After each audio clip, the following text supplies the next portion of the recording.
Ladies and gentlemen, welcome to the Tradesman Experience. This is the podcast built by tradesmen for tradesmen.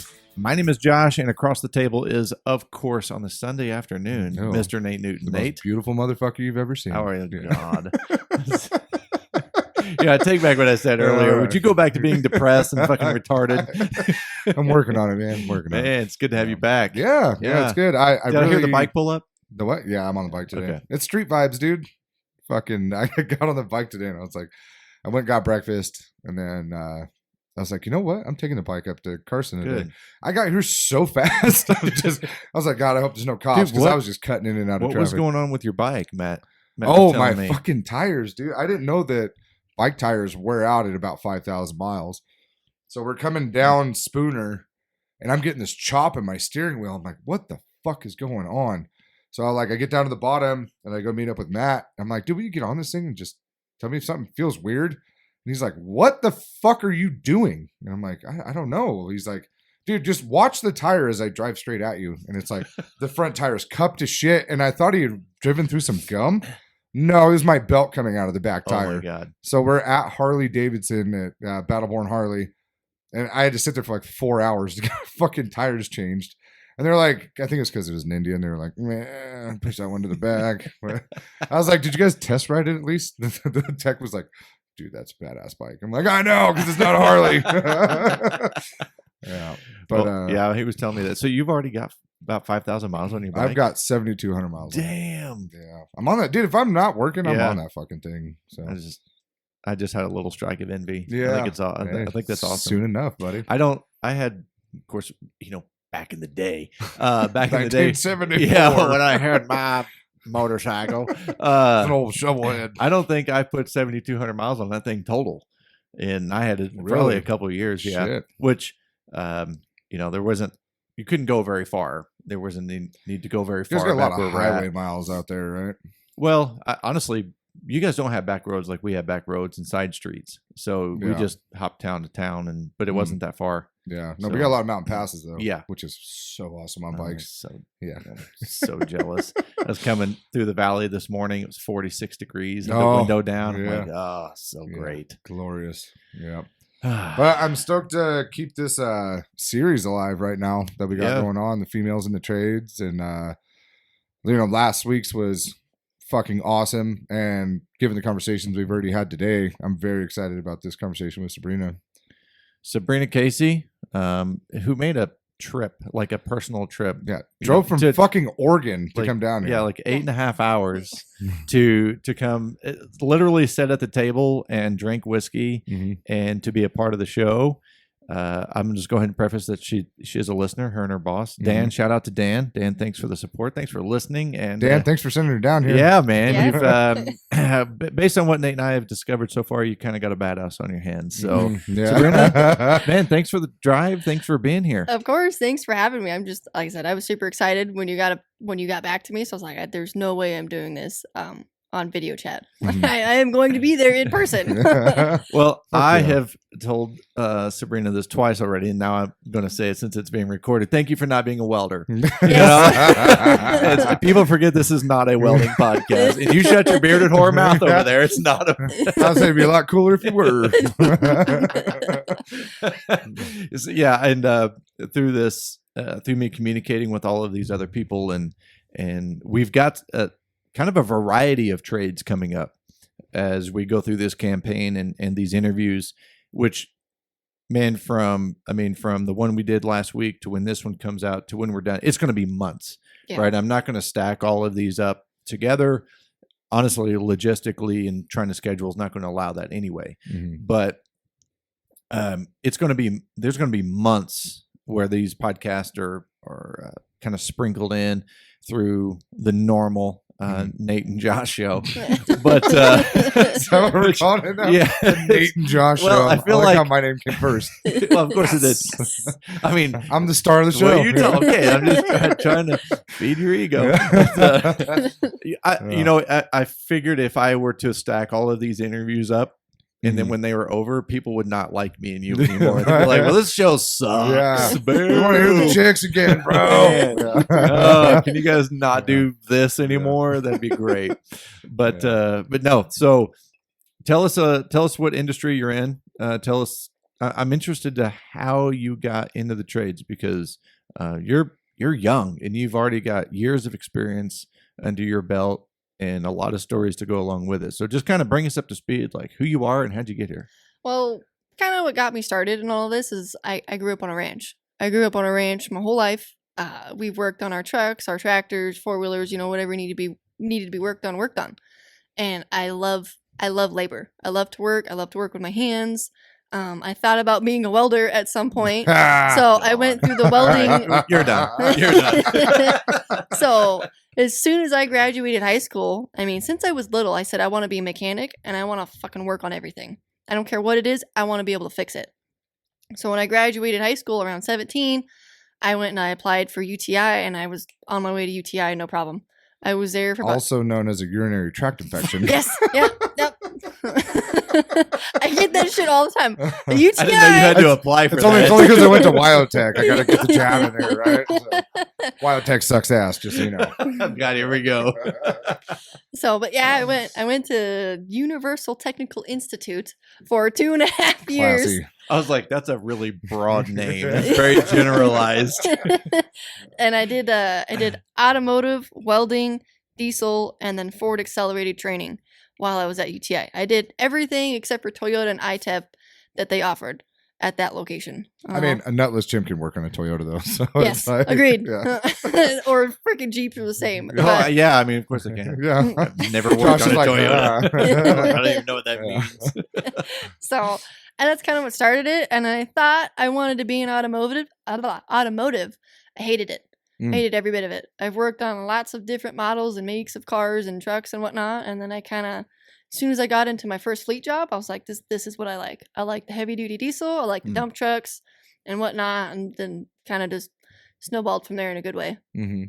So I've been fully committed to the diesel life for the last few years. And so it's a lot of heavy diesel, right? yes, heavy diesel. Like I said, I work on a lot of dump trucks and logging rigs and stuff like that. And then some equipment here and there, but mostly it's dump trucks and log trucks that I work on. You ever thought about doing a mobile gig? Yes, 100%.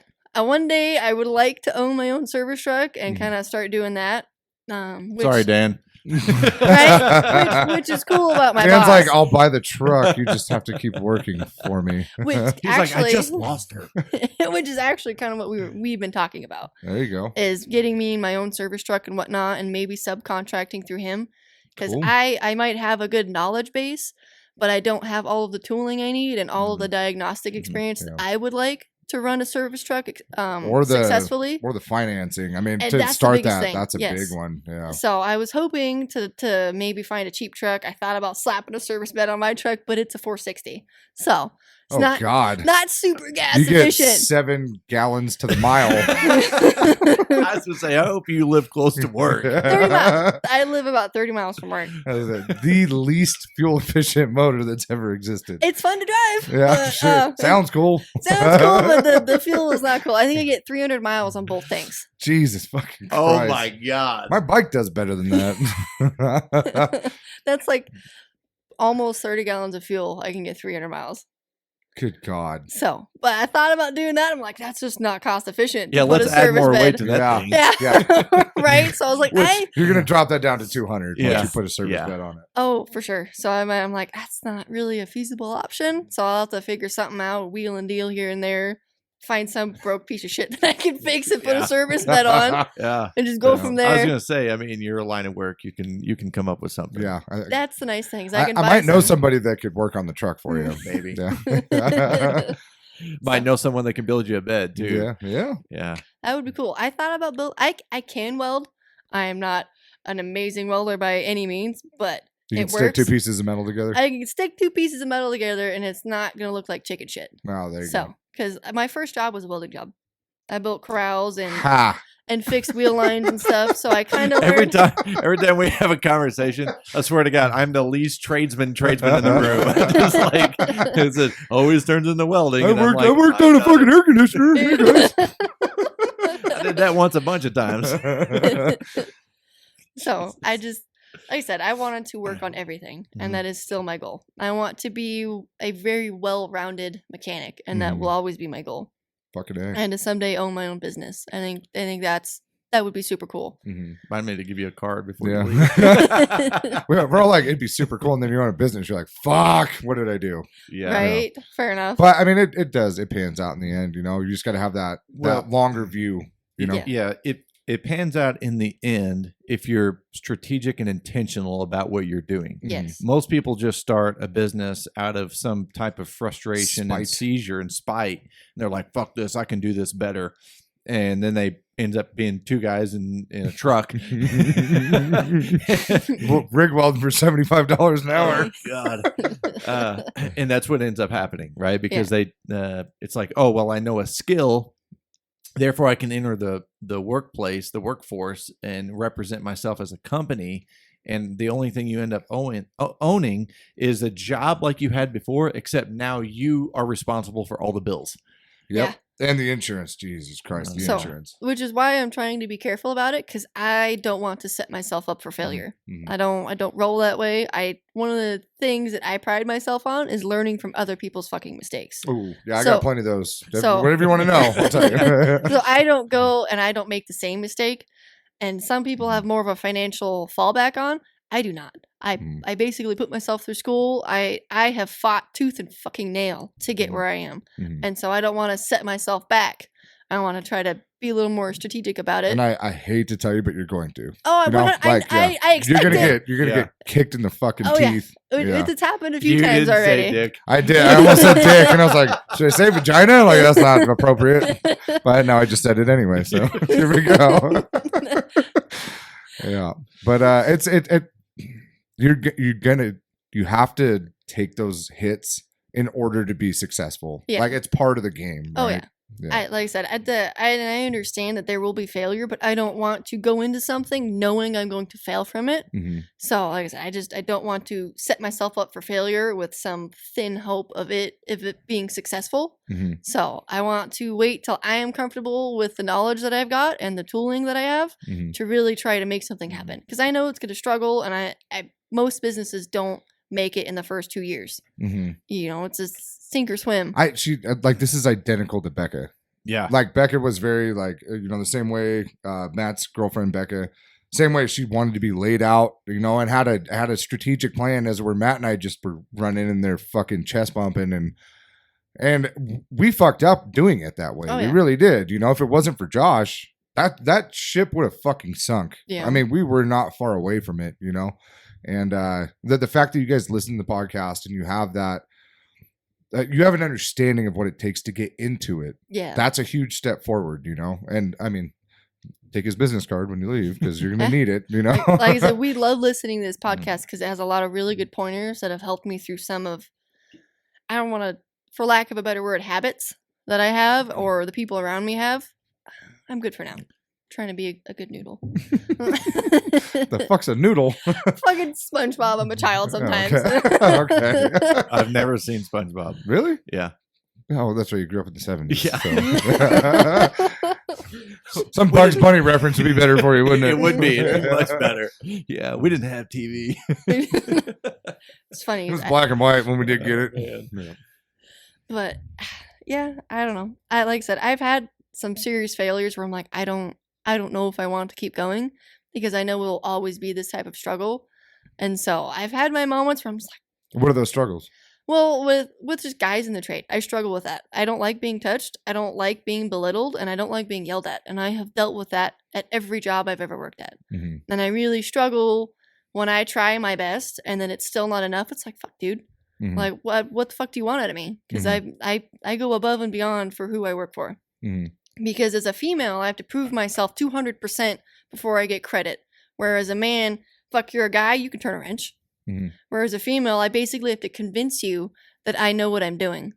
And so that's been a constant internal battle with me. Is I struggle with that. Well, what's the volley between the internal struggle and the external struggle? Like, what events allow you to have that internal struggle? Is it worth it in the end? Is it worth all of the struggle? Because 9 times out of 10, I'll go above and beyond and I'll do my best. And at the end of the day, I still get fucked. I mean, So I might get my personal satisfaction out of it, but that doesn't help me financially or further me in life in any way. Yeah. I'm Well, and that's I really like that we're having these conversations because we did it with last week's as well. Mhm. But like the reaction to it, you know, like unfortunately we can't legislate shitty people out of this world, right? And No. there's fucked up people and there's fucked up shit. And I think we need to start talking about how we start to address this and how do we fix this? How do we make it to where females feel comfortable in these Mhm. trades? Because I mean, we've seen phenomenal tradespeople or tradesmen, or whatever. Fucking, it's all the same shit, right? If It you is. say trades gender, I'm turning your mic off. Transgender. no. But like I think for one, the men that aren't these pieces of shit need to be more vocal about Mhm. when they see shit like this going on, that they need to speak up and be like, hey dude, you can't fucking do that. Shut the fuck up. Don't fucking touch her. Mhm. Yeah. That's one that needs to happen. I feel like that's a good step in the right direction. But I also feel like the women also need to clap back. And I mean, like the girl said last week, they're like, suck my fucking dick. Oh yeah. Yeah. Like, you know, and fire back on it and make a big deal out of it. Make it uncomfortable for people to do the kinds of things that they Yes. do And and make it a spectacle, you know? I have to find the middle ground with that because if you make too much of a spectacle, you're not worth having around. And So- they'll pick the man over Yeah. a female And that's any day. fucked. That's Yeah, fucked. it is. And I think part of that balance is not playing the victim, but learning how to leverage the situation in a way that is informative, that doesn't, again, you're not portraying the victim, but it's like, I'm not going to tolerate this. Yes. Mhm.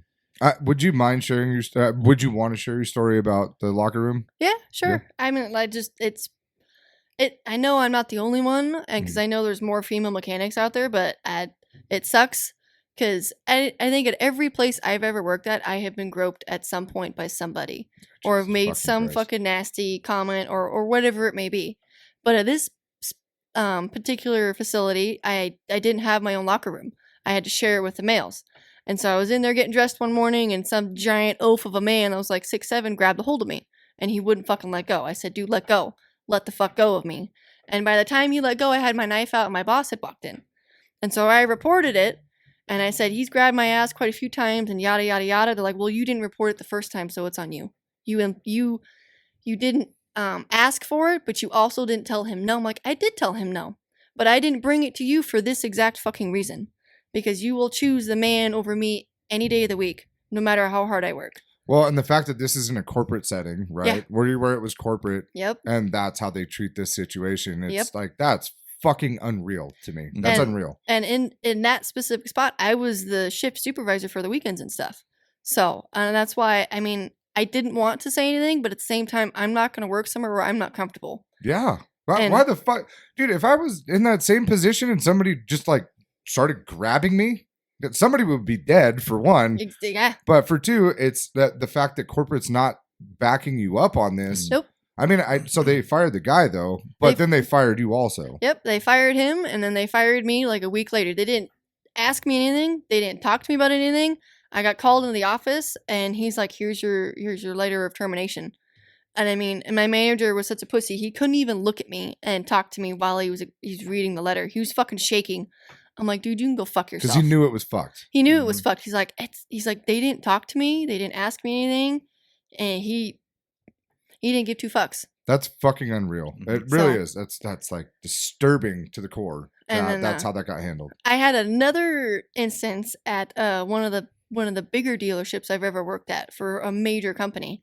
And he was like really creepy, and I just happened to be on the phone with my twin at the time, and we were talking, and he comes and he gets behind me while I'm underneath a bus, working on a bus, and he puts his head on my shoulder, and he's like talking to me and like kind of weird on my ear, and I'm like, dude, get the fuck off of me.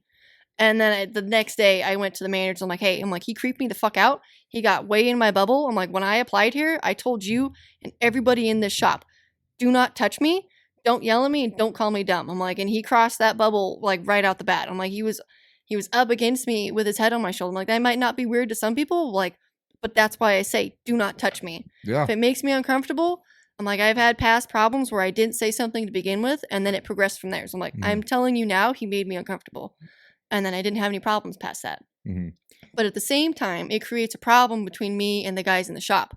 So like I said, I struggle a lot with that. But I think that's them they know that they need to do something about it. They're not fucking doing it. So it's easier to just blame you and go, oh, she's creating a problem. It's like, no.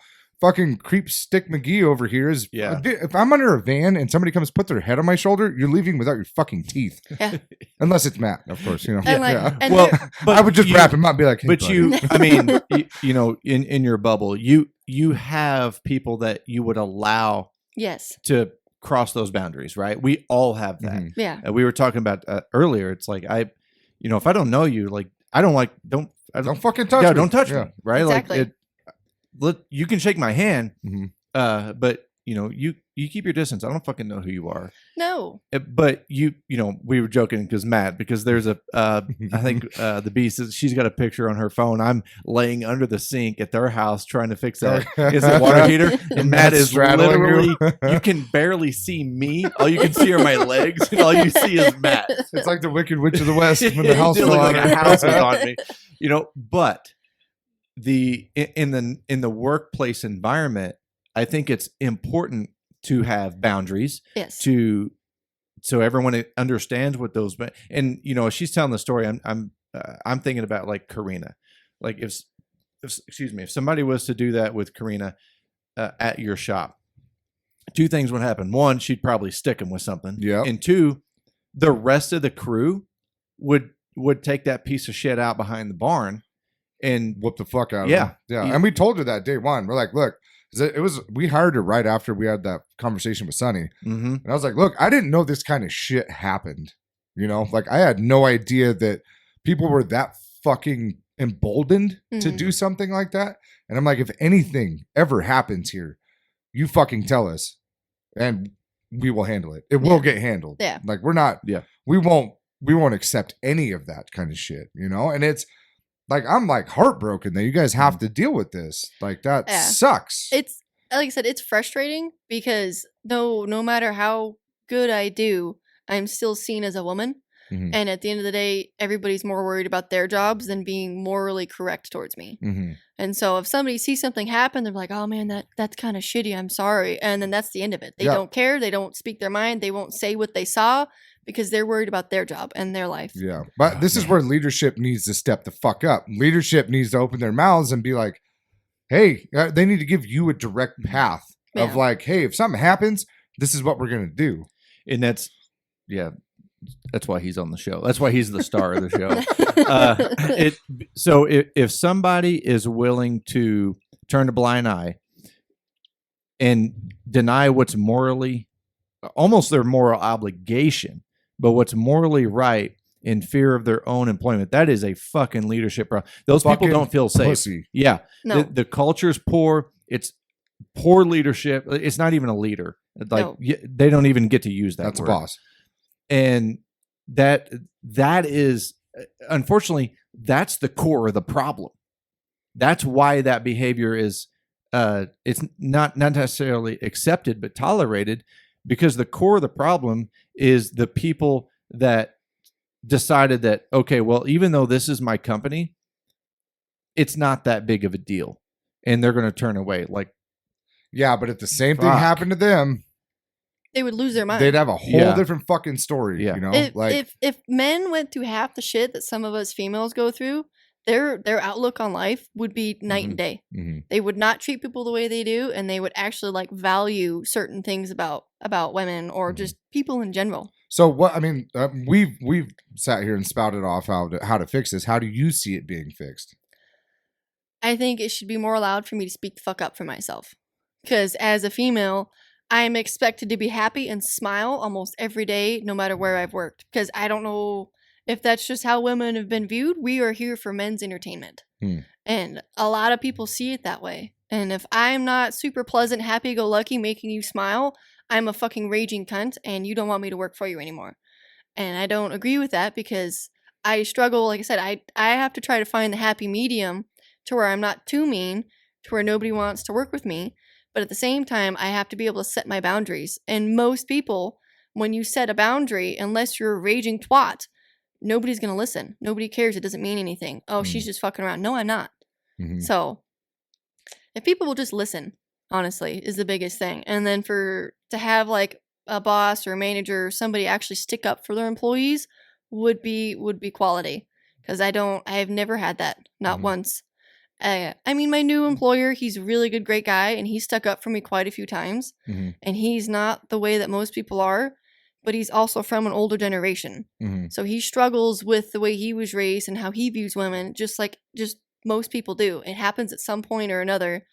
Women are viewed differently than men, Mhm. regardless. So I have to do things differently, and sometimes I butt heads about that as well. Like, I am a female. I think differently. I have to do things differently. I'm smaller. Everything about me is different. You're 6 foot tall. Yeah. I'm 6 foot, but I'm a beanpole at the same time. Like, people. I was gonna say you're pretty thin. Yeah. People be like, who torques your head bolts? I'm like, I do. I got a video of me torquing head bolts to 350 pounds. People are like, oh shit, you do that? I'm like, yeah, all day long. Like, it does not bother me one bit. The art of leverage. Yeah. Yeah. But I mean, and that's something that Josh and I talk about all the time. It's the point A to point B, right? Like, you do have to do things differently, but as long as you fucking get them done and get them done in a timely fashion, who fucking cares? Yeah, I don't want to hear Who about gives a it. shit? Yeah. Like, well, you should fucking do it like this. If you're stronger, you can do it this way. It's like, shut the fuck up. Just let her do her goddamn job. Yeah. If she gets it done. Yeah, if you quit drinking, you could see your own dick. Yeah, you see your own dick, you fat fuck. Yeah.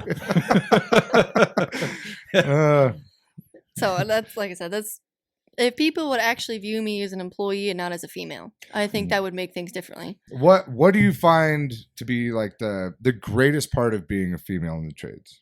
I have small hands, and I'm small, and I fit where no man will fit. I would fucking. I have these gigantic Yeah, sausage mitts. he I does. can't reach anything. I mean, Working on a 22 RE, trying to get the fucking timing chain cover off is the worst goddamn thing ever. So it's like, I was gonna call in a female, be like, "Hey, I dropped a bolt in there. I'm gonna need you to grab that for me." And most places, people like little fingers. Mhm. Fucking come here, Yeah. little fingers. Where are you at, bitch? Yeah. I need you to come do this for me. Or like when we do transmissions, most people have got 4 extensions going to the top bell housing bolts. I She take the just reaches up. I take the driveline off, and I can wedge myself up between the transmission and the cross member, and I can reach with my impact up to the bell housing. People are like, what the fuck? Yeah, amazing. that's Like- outstanding. Like, Yeah. you can get in there? I'm like, yeah. Do yes, you I can. do you get a pretty good like, are there certain people that you work with that you get a good sense of camaraderie with them? I only work. It's just me and my boss at my current shop, Okay. but at a few of the other places I did, and like at the one company I worked for, where I had one of my worst experiences, I did have a buddy, and he actually went to UTI with me, so we had been friends for years, and he was a no bullshit kind of guy. He would come in fucking hot and heavy. Don't fucking touch her. She's got a fucking bubble. Get the fuck out of it. If you don't get out of it, you're going to be swallowing your goddamn teeth and shitting them out later. Like, do not touch her. Do not get in her bubble. And I really appreciate that, because like when I got fired, he quit. He's like, fuck you and your company. Like, what you did to her was not right. And so I think more than one people had quit. But other than that, no. And then I do get along with my boss now. But other than the few people and the 3 or 4 places I've worked, I've never had that. I'm always kind of the outsider. I'm always a female. People don't quite know how to handle me or talk to me and whatnot. Yeah. So there's an interesting dichotomy or balance to this, and as I'm listening to you talk, I'm recognizing even more and more that I don't think I've ever had to balance these things, and so there's 2 points that I want to touch on. One is just what you just said. Is, you had a buddy there that was willing to, kind of protect you in a way, but there's a dichotomy there, because even though it's good to do that, you don't want to protect someone and discount their ability to take care of themselves. exactly, yes. Right. So you can't just, it's like, all right, how do you balance that? Right. And maybe a safe word, it's like, okay, I've reached Omaha. I've reached my limit. Like, come help me with that. So, being able to balance that, to me, that goes back to like, all right, the quality of the relationships with the people that you work with. What is that back? Which kind of feeds my second point is how do you walk the line of playful banter and not crossing that line? Yeah. Right? Because again, like Nate and I have no limits. And it's because having Karina in our shop, I find myself catching myself, and I'm like, oh, should I say that? Or, Right. You know. Like, So those two, I'm really interested to kind of hear what you think. You know, it's like, all right, well, can someone be overprotective, and then because I mean, you want to handle yourself. You want to handle your I do. shit, and Yeah. and she's awesome. She showed up an hour early, by the way, and she sat in here and ate her lunch, and we shot the shit. So I know you like to banter and you like to bullshit. So how does someone like me balance that if I were working with you? So usually, just for example, like with my buddy, I would be getting into a tiff with somebody, and I'd say my piece, and then it wouldn't end there, and that's when he would step in. When it was to a point where it wasn't going to go anywhere with me sticking up for myself, to where he would step in and be like, "Hey, motherfucker, she said no. Like, she said, get the fuck away from her. Get out of her bubble." Like, that is the end of it. When she says no, it means no. And like, he would come and validate what I had said.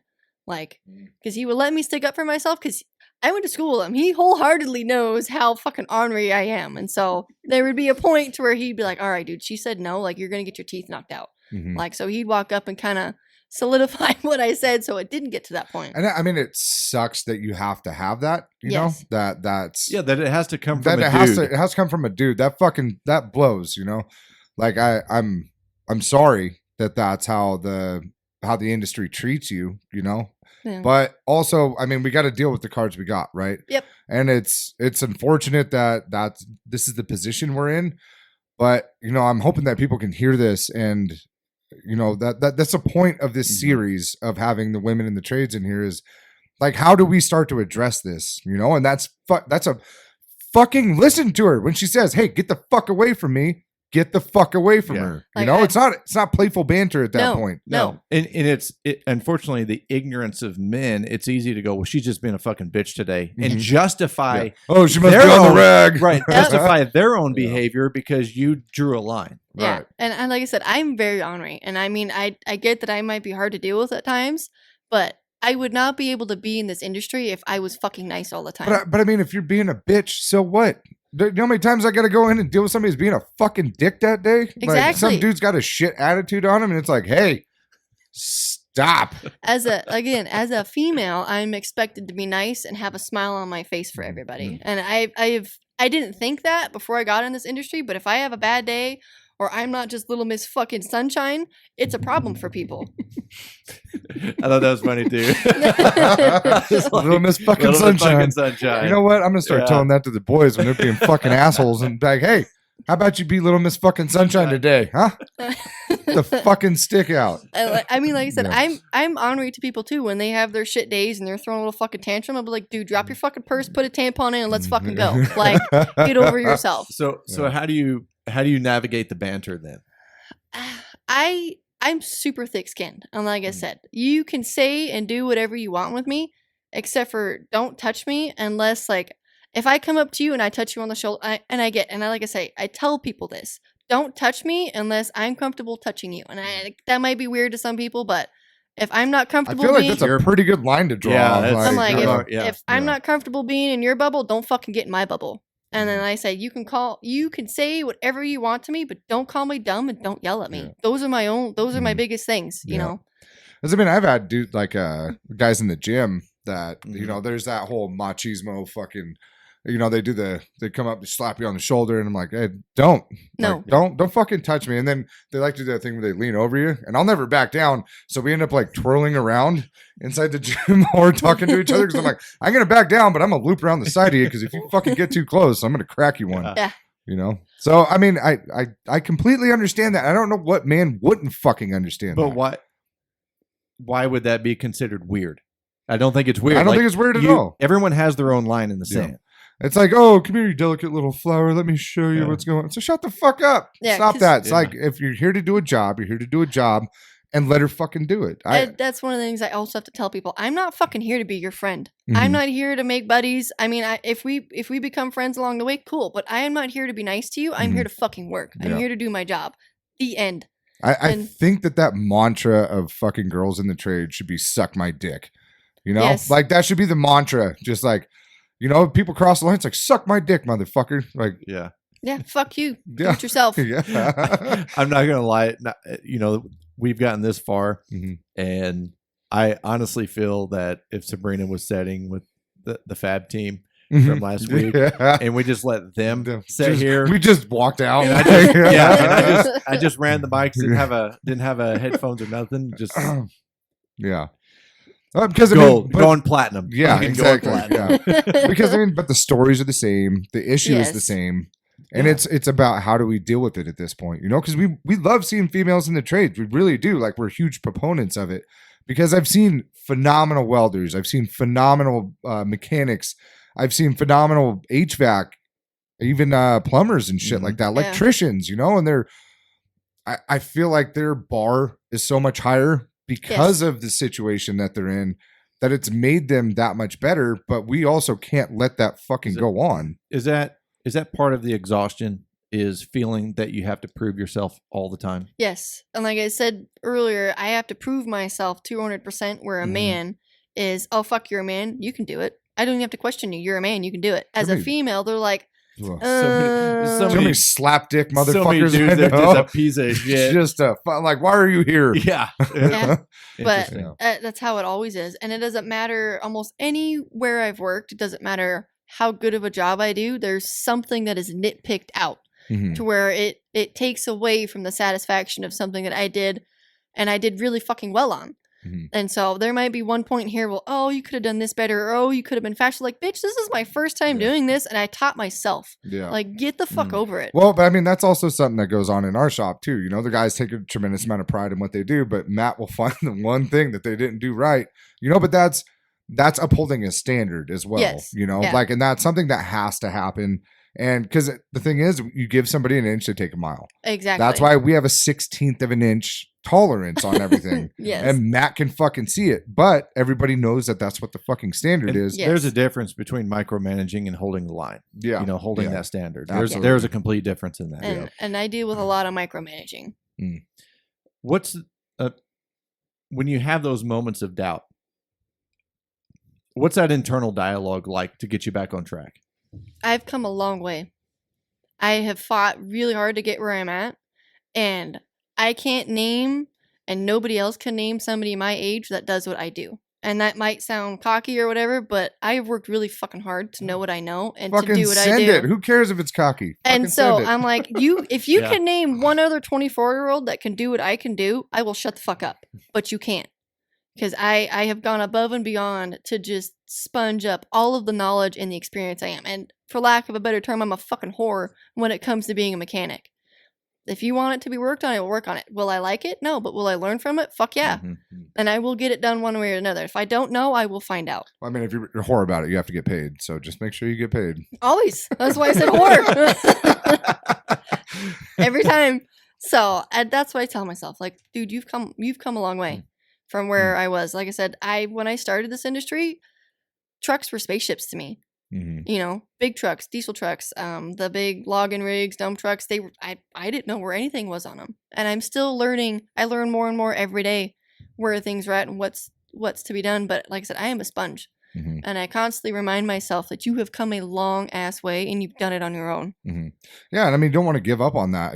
You've invested so much time, effort, energy into this that Yes. it's like you can't let the shitty behavior of other people take that away from you. No. You know, And- and sometimes it takes kicking people in the fucking teeth. You know. Yes, and like I said, I have to constantly remind myself this is my career and this is what I love to do.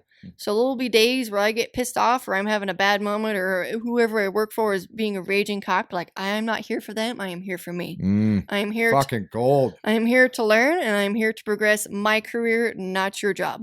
So, and I have to remind myself of that. I am here for me. I'm here to learn. I'm here to grow my career. And if it happens to be where I have to move or something happens, so fucking be it. I might have my little low moments, but I constantly remind myself, I can fucking do this shit. You know, if people really understood the value of focusing on developing themselves instead of focusing on the inability of others, that everyone would grow from that. Yeah. It would make the entire place better. Yes. And I'm all for that. Like, I think you should be focusing on yourself and developing yourself and learning and growing and working towards big visions and future goals and things that you want to accomplish. Ultimately, as long as ego is not a problem, that's going to improve the place and the people around you. Yes. The best compliment that you can give yourself is to grow yourself.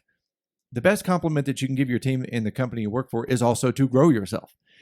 Right? But everybody gets wrapped up in the politics of that's what it is. Fucking politics. It's the fucking politics of it, of jockeying for position, Yeah. title, and entitlement that comes along with these jobs, instead of focusing on okay, I'm going to make myself better, and by proxy, I'm going to make those around me better. Oh, and I feel like, especially in our shop, with we have Garrett, who is our shop superintendent, and then Nick, who's our field superintendent. Everybody knows what that job looks like. Right. They know how much extra work is involved in it. A lot of people don't. They're not even jockeying for it. They don't, because they know, everybody knows what the job looks like. They're like, I don't want to do that. That's why Nick and Garrett are in those positions. Yeah, exactly. Nobody else wanted them. Nobody else wanted them. And as they came in, obviously they were good fits. And then Garrett came in, he was a good fit, because that's not the culture there. The culture isn't it's not a power hungry group of people. Yeah. And that power hunger, Sabrina, unfortunately in your case, is like, oh, well, being over a woman, don't let her be better than me. Mm-hmm. And whether that's an internal dialogue or they've got fucking mommy issues or whatever the case is, right? Nobody hugged them enough as a child. Whatever that internal dialogue is that is fueling their fucking stupidity. It's like, to be able to step back and go, okay, what can I learn from her, and what can I teach her? Yeah. And how can we, let's fucking develop this into something that can be productive, that can be successful, and elevate this situation and build a fucking secret weapon out of it. Right. And it's like, oh yeah, we can do this now. And we can do this as a team, understanding your strengths and weaknesses. They understand what theirs are, but not continuing. And here's the shitty thing. And we've got this series where we're interviewing these women, but even the term women in the trades has a label feel to it. It does. Yeah. And I've been, as we're doing this and I'm talking with people, I've been trying to figure out how to articulate it in a way that doesn't seem like we're creating a fucking label. Yeah. Because like I said, women in the trades, to me, that's a label. And I don't like that. It's like, why can't you just be in the fucking trades? Yeah. I mean, out of the, we've done, this will be the fourth one we've done with women. I haven't heard a single fucking victim here. Right. Like those of you that stick it out and keep going along, you're like, I'm not a victim. Just fucking stop being a dick. Yeah. Just leave me alone. Yeah. Let me do me. Yeah.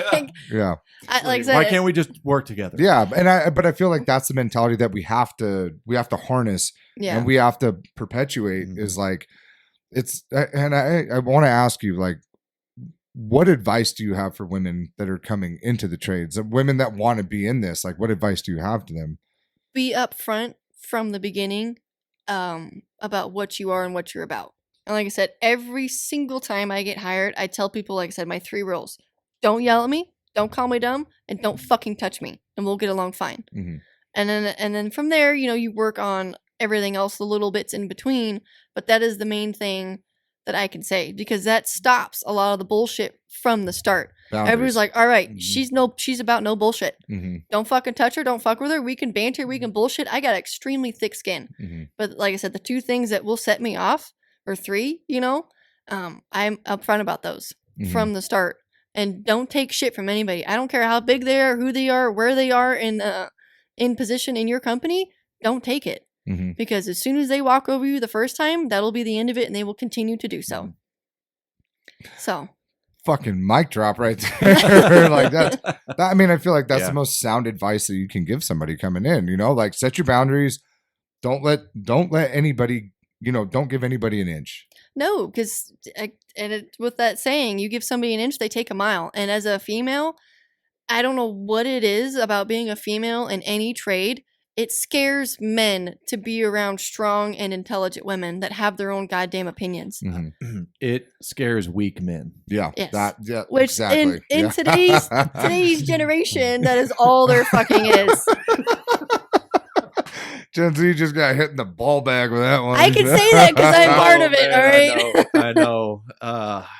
There was a time when boys became men. Yeah.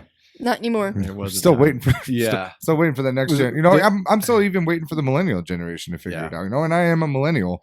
And when I see the kind of shit that you guys talk about, and I watch the interactions, like it's disturbing to me. You know, and I see Karina in our shop, and it's not that at all. You know, like they all. They're not trying to pin anything wrong on her being a woman, Yeah. you know? And so, Yeah. but I think we've also laid the groundwork for that. It's like, hey, fucking she's here to do a job. Yeah.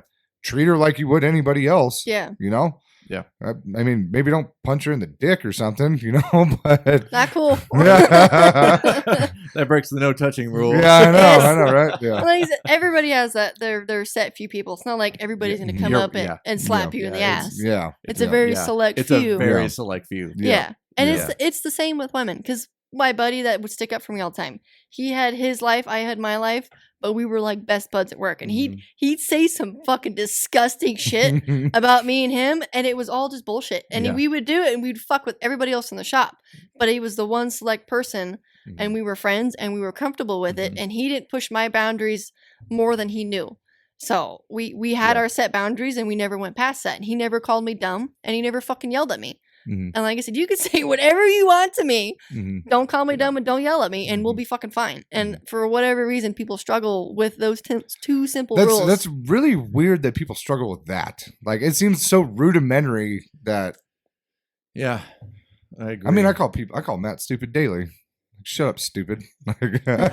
He'd think you were mad if you didn't. Yeah, right. Yeah. Right? He'd be like, "Are you okay? okay? Yeah, you He called me you're stupid right today." once. Yeah. And it's like I said, it's one thing to fuck around, and there's a difference. Yeah. There's a difference. Yeah. Like, you fucking dumbass. Yeah. That's not how you do that. But Right. when you're like, you fucking dumb twat. Yeah. Like, how have you not figured this out by now? You're fucking stupid. Blah blah blah blah. I'm like, Yeah. motherfucker. But I mean, but who the fuck listens to that kind of banter anyway? Like, who honestly learns from being talked to like that? Nobody does. Nobody does. And we would never talk to anybody in our organization like that, And- let alone like Matt and myself.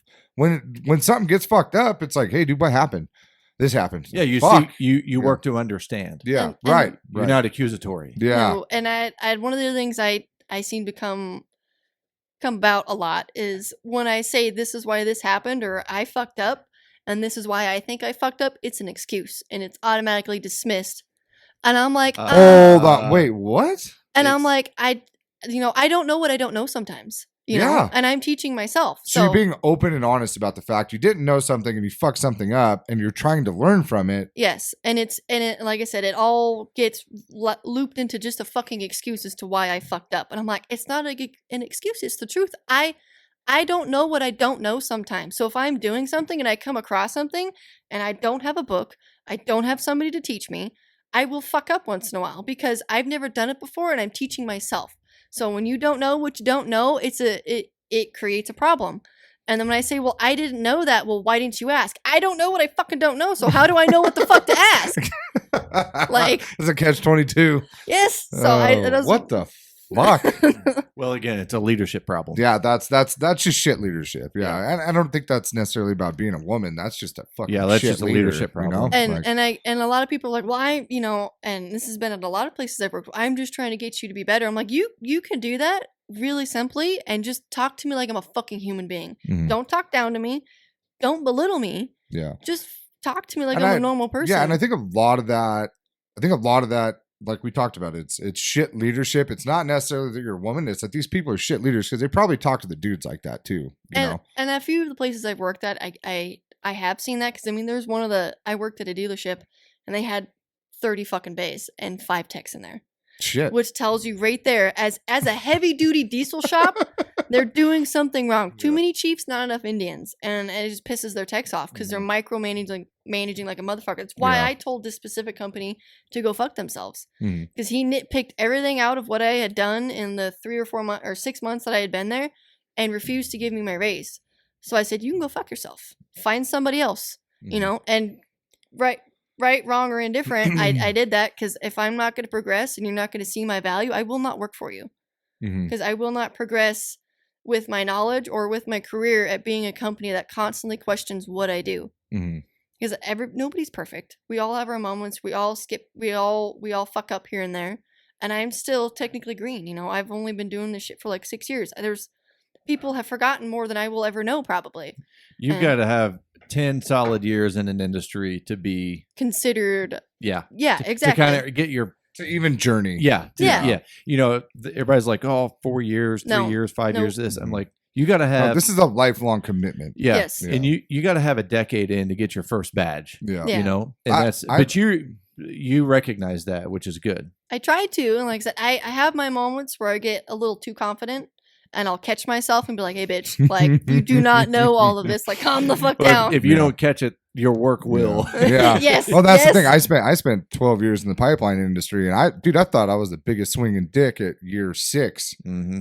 And then when I looked at what I was at year 12, it's like, God damn, I still don't know shit. Yeah. Like this job, it's ever evolving, and there's so much there. Yeah. And you talk to the old timers about the way they did things, and you try to learn from them, and it's like, dude, I've been fucking wasting so much goddamn time on stupid shit. Yeah. You know? And then getting into business and starting a business, that was a whole other. I was like, oh my God, I'm an infant again. You know? Yes. Like start I don't over. know anything.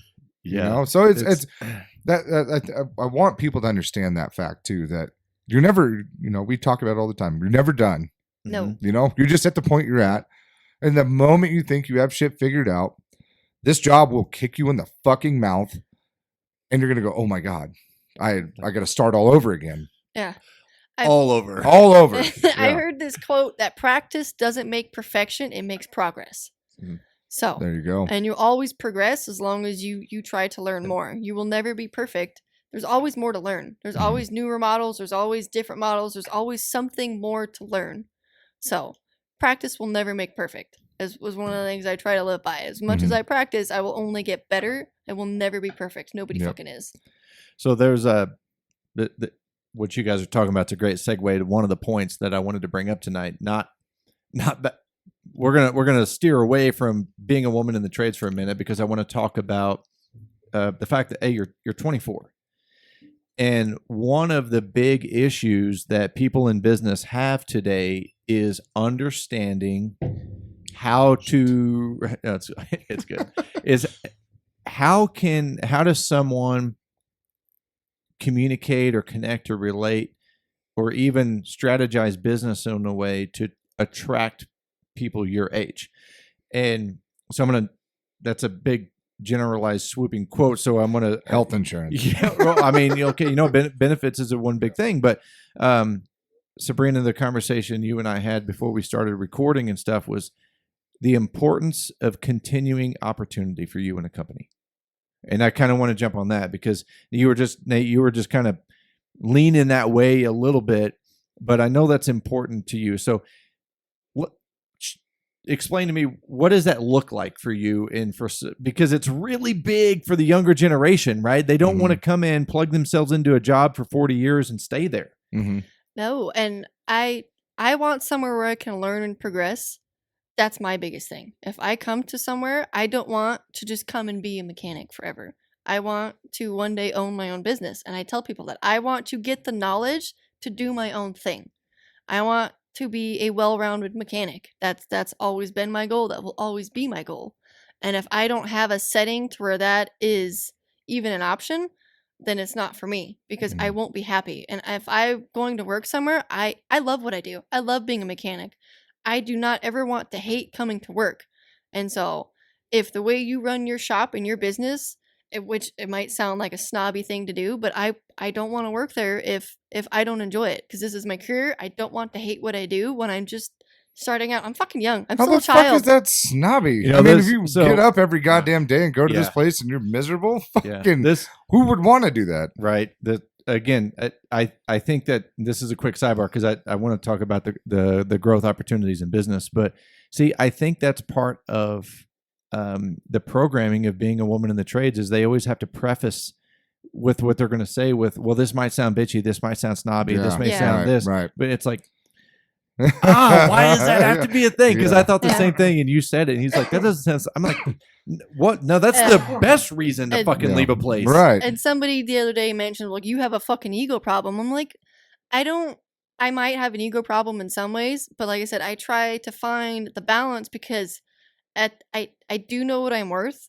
I know I'm not the greatest fucking thing to walk this earth, but I am not the worst by Native. any means. Yeah. That, you can step behind me, but yeah. That God complex. You'll make a good number. You'll make a good number too, all right? But I, I think that there's been this like big push to kind of snuff out small business in this country. Yeah, I agree. And I feel like there's been a lot of legislation's been put through to kind of push small business out and make everything this huge corporate thing. And it's a tactic from the people that are at the top echelons, right? yeah. But I also feel like you guys' generation and my generation, we are really pushing back to put small business. Like, do you know how many people want to work for themselves Oh, tons. and they're willing to take the responsibility and the liability and the fucking ass kickings? They're Yes. willing to take that on, and I feel like that's like this push has been so effortless. That there's so many people that want to do this, and Yes. I appreciate the fuck out of that. That you're like, I want to start my own business because Yeah. you're like, I would go work for myself and make good money and stand behind what it is that I do. Yes. I think that's such a glorious thing. That's like, I'm going to take this all on myself, and I'm going to eat the shit sandwiches. And I feel like there's a lot more people like you that are wanting to do that. Matt and I are an example of that as well. You know, we did that. Yeah, the struggle and my generation sucks. Does it? Everybody I grew up around is either having kids or living with their parents still. I mean, or both. or both. Or both. Oh my yeah. God. But nobody fucking wants to work for things in life. And a lot of my family members, and I hate to say it, I love them to death. They were my family, but they are a prime example of that. What if they don't want to work? What is it that they want to do?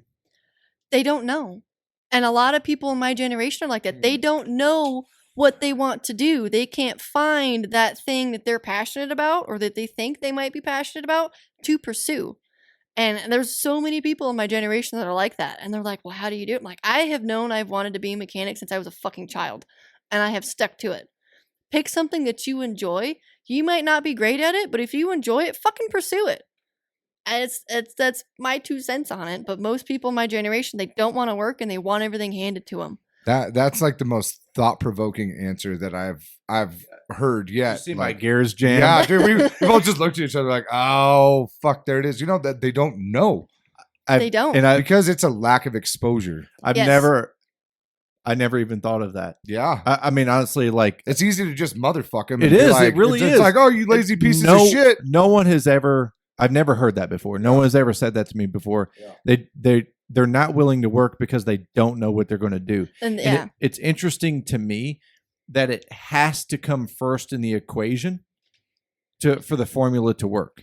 But I mean, also, I didn't know what the fuck I was going to do when I left my folks' house and I got out. Yeah. I was working in restaurants and all this shit. And like, But okay, so here, and that's my point to the equation. Like you and I, hard work came first. Like we were Right, going to do, right. we were going to do something. mhm. We were going to bust our fucking ass at it, no matter what Yep. it was. I swept Yeah. floors Yeah. for years, right? And it's like, okay, but I'm going to figure out the best way to sweep the floor. My point is, our equation is hard work first, Mhm. then we plug in what is it that we want, and then we add passion to it. You know, we Mhm. add that drive and that grit to it. What you're explaining to me, and your answer is fucking brilliant, by the way. It's like they're looking for the what, but in the Not the first how. part of the equation, Yeah. and then it's Yeah. like, well, then I'll work hard when I figure out what I want to do. That blows my fucking mind. And that's how so many people my age are. And people are like, fuck, you hang out with nothing but old people. I'm like, I don't get along with people in my fucking generation. My mindset You guys don't do shit. is not on the same fucking wavelength. Like Yeah. we do not get along. We butt heads. I've been in plenty of fights. We don't jive. To an old soul. I am 100% an old soul, and I believe in hard work. And most people nowadays, they want everything handed to them, and if it's not handed to them, it's not worth it.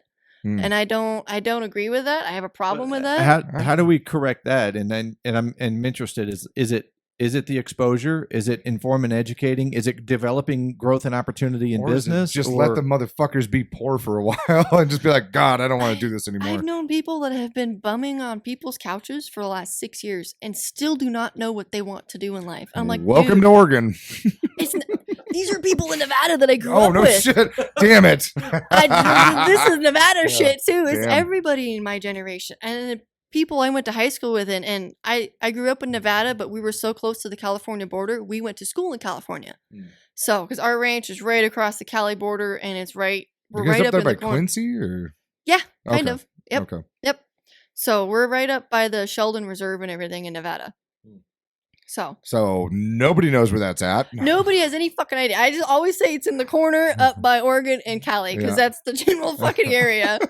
But nobody I know knows what they want to work for. They don't even want to work hard because it's not worth it in their mind. But bitch, money's worth it. Mhm. Fucking money should be your driver. And Money is freedom, isn't it? I mean, it is. And people are like, well, money's not everything. The fuck it's not.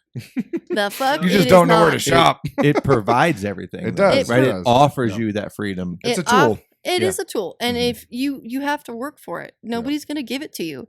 And a lot of people, like I said, from what I've seen, this is just my perspective, they don't know what they want to do and they don't have the drive to go out and figure it out. They want somebody to say, hey, dude, you're really good at this. Go fucking do it. Mhm. Like, They need no. somebody to suck their dick and hold their hand Yes, and tell them how they- awesome they are. And I know people that are 50 years old that want you to hold their hand while they work. It's like, no, go be a goddamn adult and fucking do it yourself. You're fully capable. You're not handicapped. You're not stupid. Go fucking do it.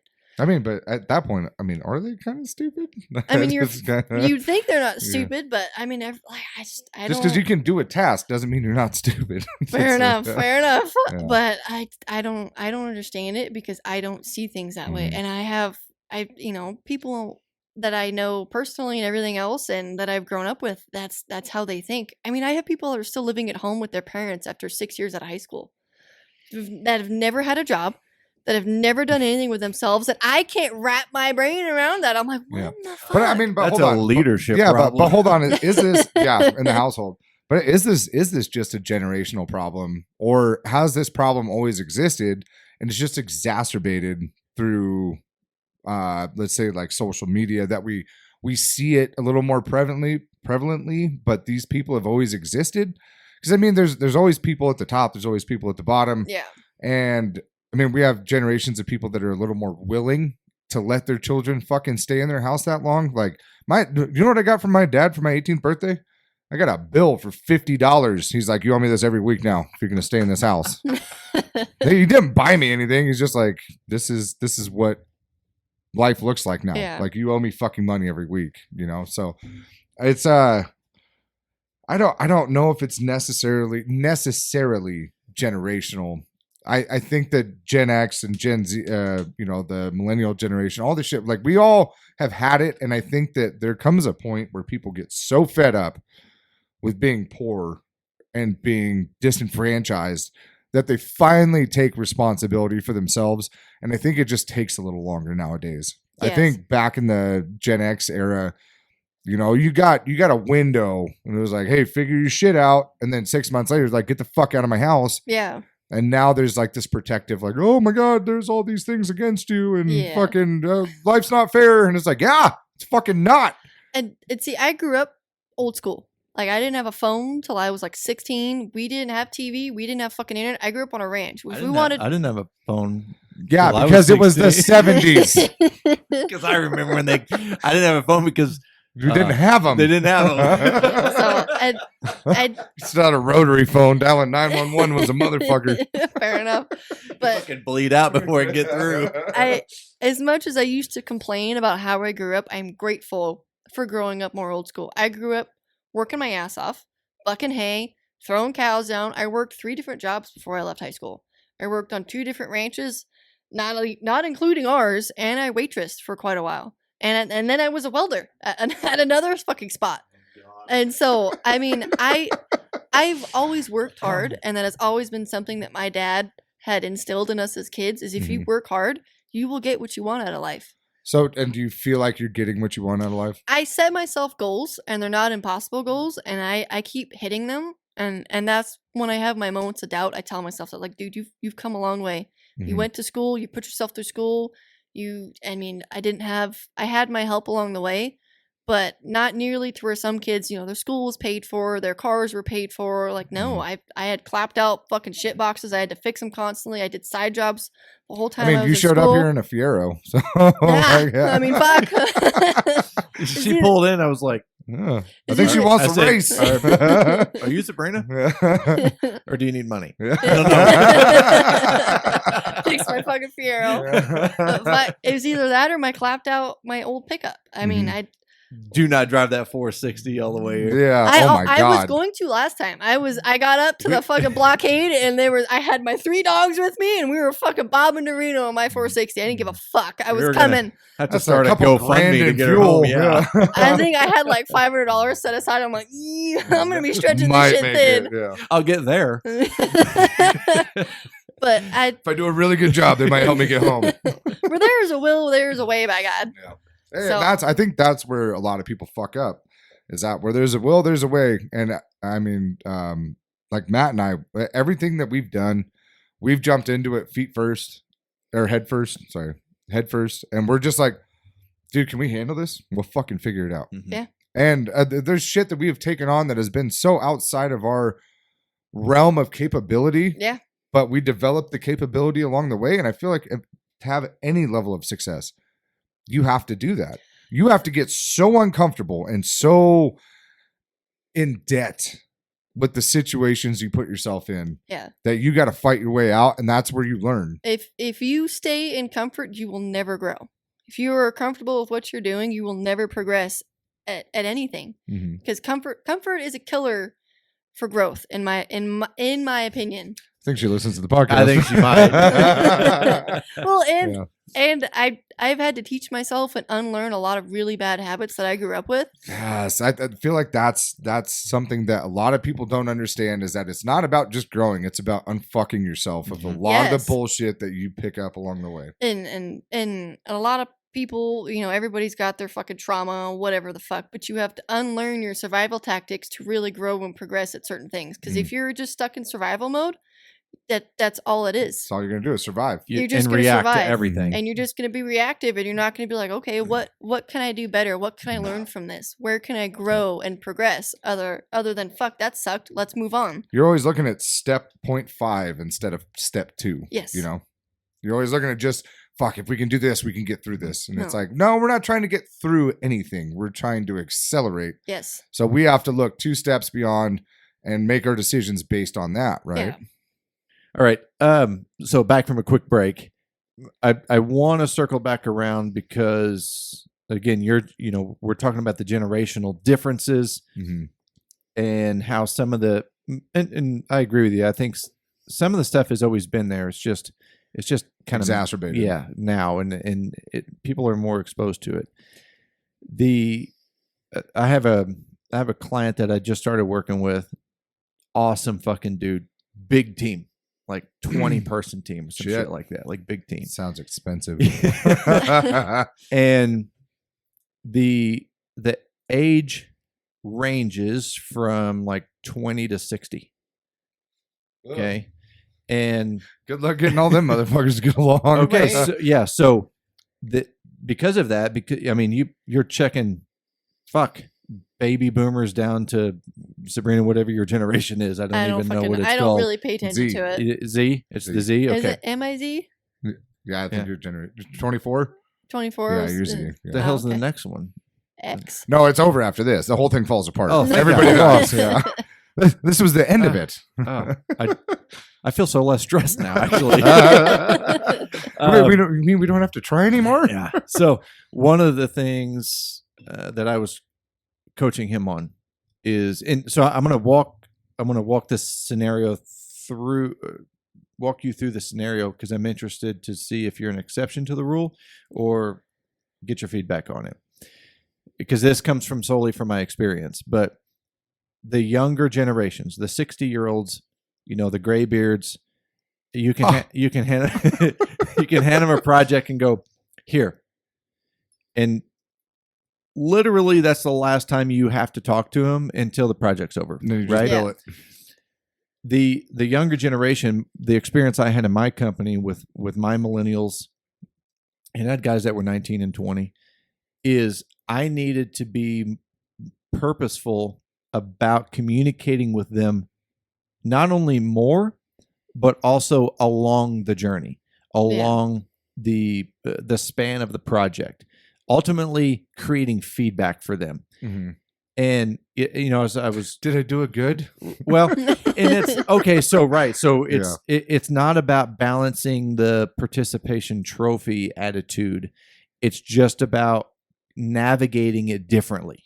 They just need to know they're doing it right. Is this the direction that you want me to go? So kind of thing. So one,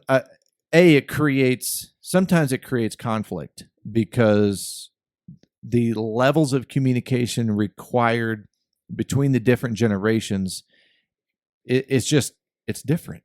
That's the simplest term. It's not right or wrong. It's just different. So I'm interested in your feedback of what you think. Is it the old timers knew they were doing a good job when they didn't get yelled at or get a wrench right, at their right, head. exactly. So with your age and your generation coming into the workforce, you told me just enough about Dan that Dan and I are basically the same age. So he also grew up in the 50s.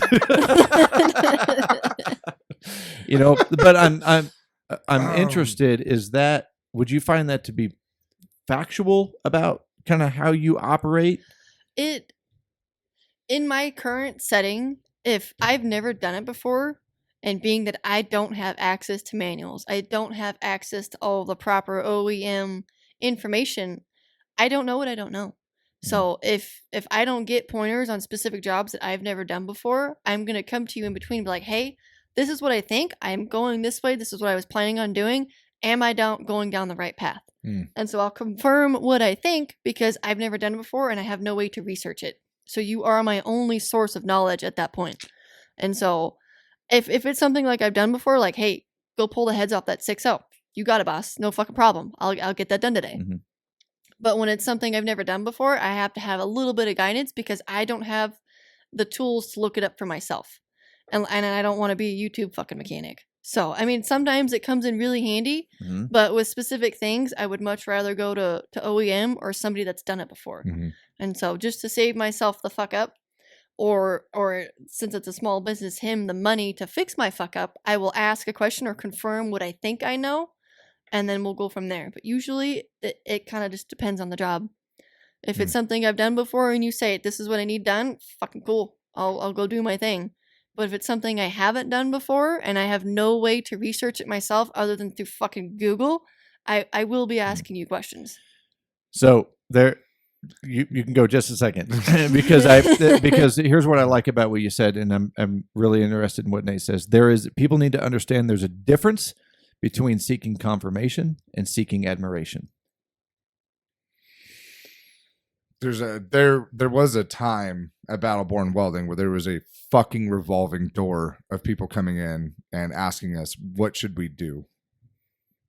And Matt and I actually had a really constructive conversation the other day with Nick, where we have one of our team members that likes to come in and ask the questions all the time. Like, hey, what should I do here? What should I do here? And we've gotten to the point now where we're like, what do you think you should do? Yeah. Like, give me what your resolution is, and then let's go from there. Because all we were doing was just answering fucking questions and making decisions for people. Being an easy button. And you're not thinking for yourself at that point, and you will not grow the self-sufficient mindset that you need if you just, I don't know, I'm gonna go ask a question. Yeah. When I'm like balls deep in a bid and I hear the door open. I'm just like, whoa, what now, motherfucker? What do you want? I can't wait till you guys get your new place. Oh my God. Yeah. But it's just like, it's constant, you know? And it's like, well, what should I do? It's like, fuck, what do you fucking think you should do? Tell me what your solution is here. Well, I think I should do this. Well, go do that. What is it that you don't understand about the expectation, the standard, or the result? Well, and that's the problem, is that the expectation, that's where things trip up for us, because our expectation is so fucking high that they're like, if I don't do this right, Matt's going to get up my ass and it's not going to go well. I struggle with that as well. The expectation at my current shop sometimes is just outrageous, because it's just me and my current boss. And he's been doing it for 20 years. So sometimes he'll be like, well, this should only take me this long.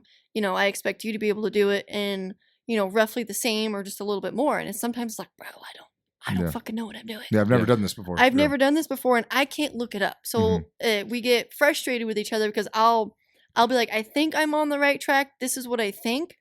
And then he'll be like, well, yeah. And if I ask a question, I'll be like, well, did you try to figure it out yourself? I'm like, I don't ask you a fucking question until after I can't figure it out on my own. I will not come to you until I don't fucking know. Right. And like I said, I'll look things up on YouTube or Google, and I'm like, this is what everything says. Is this fucking right? So I don't go and do a valve system on something that's incorrect and bend shit and break things. You know, because. But again, confirmation isn't problem solving. I think there's a good understanding there that you're not looking for an easy button. You're presenting a solution. Yeah. And what you're looking for is confirmation. Is this the right direction? Is this where I need to go? Yeah. Or help me identify the holes in my plan. And that's healthy, because you need to have your team empowered to make decisions, right? Yeah. And they have to have a certain amount of knowledge in order to do that, right? Yeah. But then once they have the knowledge and they still don't do it, you're babysitting. Yeah. You know, and that's fucking frustrating as Well, fuck.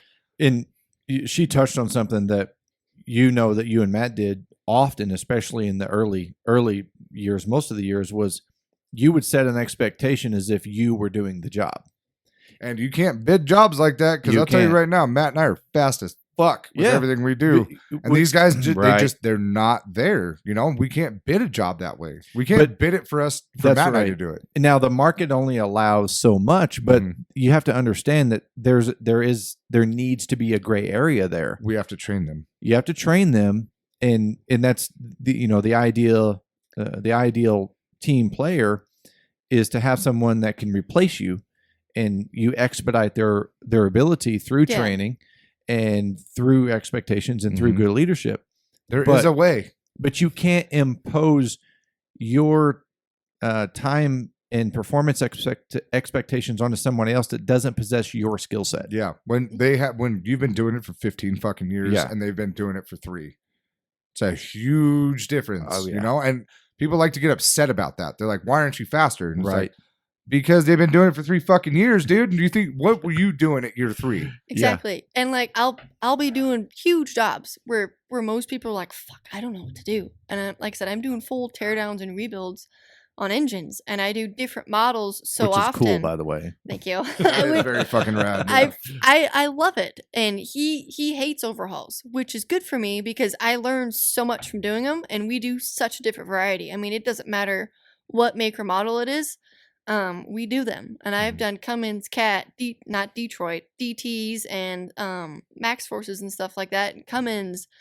And then I do 6.0s and 7.3s, and I mean, there's no shortage of 6.0s. Yes, I'm partial to them. We don't call them 6 leakers for nothing. Yes, fair enough. They blow their head gaskets, but he's done them so often. He expects me sometimes to do it exactly how he does, and I'm teaching myself 1, 2. I don't have any way to look things up, so. You guys don't have like an all data or something like that? No, because all data doesn't cover heavy duty unless you buy the Mitchell side, and the Mitchell's a lot more expensive. And it's a broad spectrum. It's not super specific in a lot of ways. So we have all the software for the specific OEM stuff, but we don't always have access to the manuals. And so we have some of the paper manuals, and I'll go down to like the used bookstore or some shit and go buy manuals if I need them. But 9 times out of 10, he's done it all already, so he already knows. He's a better resource. Yeah, it's not that he's a better resource. He's a faster resource. If you want me to be fast and efficient, I have to ask you because you are my only fucking source of information at this time. I don't have the access to find it myself. And if I know that I have no fucking idea what I'm doing, like I'm in one of those situations, I don't know what I don't know, and I have the possibility of destroying something, I will come to you. I will ask you a dumbass question to save myself the fuck up. Yeah, and it beats bending a rod or something. Well, and at one point, this is one of the very few times I was right and my boss was wrong, because I paid attention to What? something, and it was one of those times where he had been doing it so long. He's like, "This is what you need to do," and I was looking at him like, "We have a different style of injectors where this is different. This is the valve adjustment it says to do." And when I tore that engine down, I did it the way he wanted me to do it, and I found 2 bent injector push rods. And I mean, they're this long and they're that big around on one of the big Cam 3 Cummins.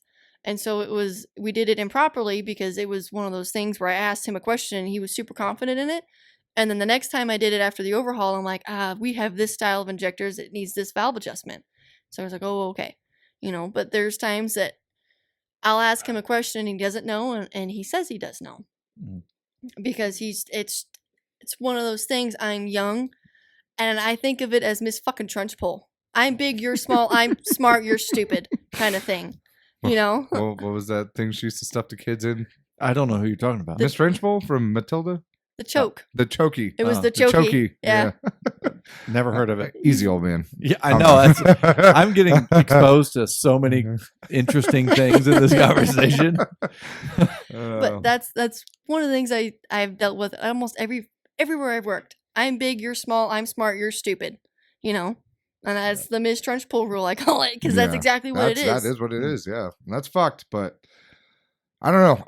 I feel like we have a plan of attack here, right? I mean, and this podcast is a big part of it, right? That at least get people to understand that this is what's going on. Yeah. And I feel like exposure and conversation is it's a great jumping off point, and like we have a female in our shop and we laid out the fucking ground rules for it. How many places don't fucking do that? Very few. Yeah. So, and one of the biggest things, I don't know if it's because my generation or I'm young and I'm a female, people automatically think I'm fucking sensitive. I don't give a fuck. Tell me. Mm-hmm. If you have a problem, fucking tell me. I can't get better at something if you don't tell me. Mm-hmm. It doesn't work that way. Well, because they're difficult conversations, and that's a big thing that Josh brings up all the time is like how to navigate difficult conversations. And it's most people will just not do it and just fire people. Mm-hmm. That's the easiest way to handle it. And that I don't work that way. I had a spat a while back where I was trying to be fired, and I said, "Fuck you! It's not happening. I am more worth keeping here than you are leading on," and I know that for a fact. Did you imagine you go to fire somebody and they're like, no. That was me. I was like, no, I'm fucking here, man. Wait, what? Yeah, I'll see you at 7 tomorrow. Yeah. Like, I'll be here tomorrow. And he's like, I don't have work for him. Like, the fuck you don't. Like, the last time this happened, that I had work when I came back. I'm like, so don't tell me that I'm not worth it. Like, I get that I have my faults and I have a temper, and once in a while I'll get frustrated. And instead of trying to figure it out on my own when I'm pissed off, I will come ask you, what do I need to do? Like, I'm stuck, I'm pissed off, I'm not fucking going anywhere. Because I mean, Karina did that with Nick. She was like, what do I need to do to get better? And Nick gave her a really solid answer. But when the question arises, it's so imperative that we answer the question instead of shying away from it, because it's a difficult conversation. Mm-hmm. It's like, hey, what do I need to do? What's going to make my presence here more valuable? Answer that fucking question. Yeah. And answering the question, yes, but I don't want to skip over what you just said, because everything that we're discussing with, the women in the trades and the situations that you're faced, you're the ones that have the opportunity to provoke and create these conversations and ask the questions, because obviously no one's going out of their way to come to you and say, all right, what do you want to know to be better? Yeah. Right. Obviously there's this agogi period. Yeah. What do you need? What do you need? And, so you're having to go through this agogi period longer than I would have to go through it or Nate would have to go through it. So in a sense of improving this, in a sense of creating awareness, in a sense of taking accountability for those two things, I think it's important for people to understand it's okay. You do need to step up and ask the hard questions, navigate those difficult conversations to help lay out that kind of that direction. Yeah. For guys like us, when at our break, you got up and left the room, and Nate and I were talking about it. I'm like, I'm saddened that I've been so oblivious. I've been in the trades literally for 30 years, and You're so old. I know, dude. And it saddens me that I've been so oblivious that this is a thing, and no one has ever. We also weren't exposed to it. We weren't exposed we didn't to it. really see. I didn't Yeah. see women in the trades until I got to Right. Canada. and we just don't behave that way. Yeah, we're not Yeah. fucking pieces of shit. Yeah. Well, I mean, not in that way, but we're Yeah. pieces of shit in other ways. But, But I think it's important that you do stand up and ask the questions, and that you do, even with your current employer, it's like, hey, look, this is how I process information and emotion, and for us to be able to navigate these conversations, we gotta know. we got to know, and I'm going to ask questions, And- but I need you to understand why I'm asking them and where it's coming from. Well, and one of the things that's hard is sometimes it doesn't matter why I'm asking the question. It's the fact that I have to fucking ask the question in the first place that's frustrating. And it's just like, would you rather me ask you a stupid ass question and you answer it than me go and fucking pop my head off by doing something that I don't know? Mhm. Because there are some things that I can do that would kill me. Yeah, but you also have to understand that whether it's fair or not, this is where we are. Yeah. And this is what the current state of things are, and that it may be frustrating, but it's people always like to lean on that things shouldn't be this way. Well, they fucking are. Yes. They are this way. Yep. So we have to deal with them as they are, and it requires a level of patience that most people aren't willing to provide. Exactly. And that's one of the, a lot of people struggle with that. Mhm. And I know, being that I'm younger, there's a stigma around my generation. But no matter how you slice it, there is. You guys And suck. I wholeheartedly agree. I will not defend my generation in any way. I Hey, try. I'm a millennial, so trust me, we've gotten our fair share of that shit too. All right. I try to rise above all that bullshit. But I mean, I own up to my mistakes, and that's one of the things I take pride in. If I fuck something up, I'll be like, I apologize. That is 100% on me. That is my mistake. What can I do to make it right? It's extreme ownership, right? Extreme ownership. I had a nut in my pocket one day, and I was resealing an intake on a 454 on an old clapped out Chevy, and that nut fell out of my pocket and went right down in the intake. We fucking fired that engine up, clickety clack clack clack, and fucking we're like, What kind of fucking nut was it? Jesus. it was an Pistachio? it was an itty bitty fucking tiny 10mm nut, and it fell out of my pocket. I thought it was a fucking tree nut. Like No. a fucking walnut or something. No, it was a fastener. That's way worse. That's way worse. And so I have the piston hanging in my kitchen right now with a fucking plant in it. But it literally embedded itself on the top of the piston, and we had to go through, pull the heads off, pull the piston and everything. It was a whole bunch of labor because of my fuck up. And Mhm. I'm like, I But apologize. you owned up to it. I did. Because he's like, did you drop something down the intake? I'm like, maybe. Like, if I had any inclination that I had dropped something in there, I would have fucking stopped and be like, hey, I kind of heard something tinking. I can't find it. I might have dropped it in the intake, but I had no idea. So we fired it up, and I'm like, I'm sorry. I'll work extra. I'll fucking help here. And so it was one of my worst fuck ups so far, and I'm kind of, I hope not to have any more of those. But that you'll never do that again. No, I don't put anything in my fucking pockets anymore at all, ever. Other than my pens and my pick, I don't put sockets in there. I don't put nuts in there or anything. Well, because there's a lot of people that will, especially from a leadership perspective, they will fire people for mistakes.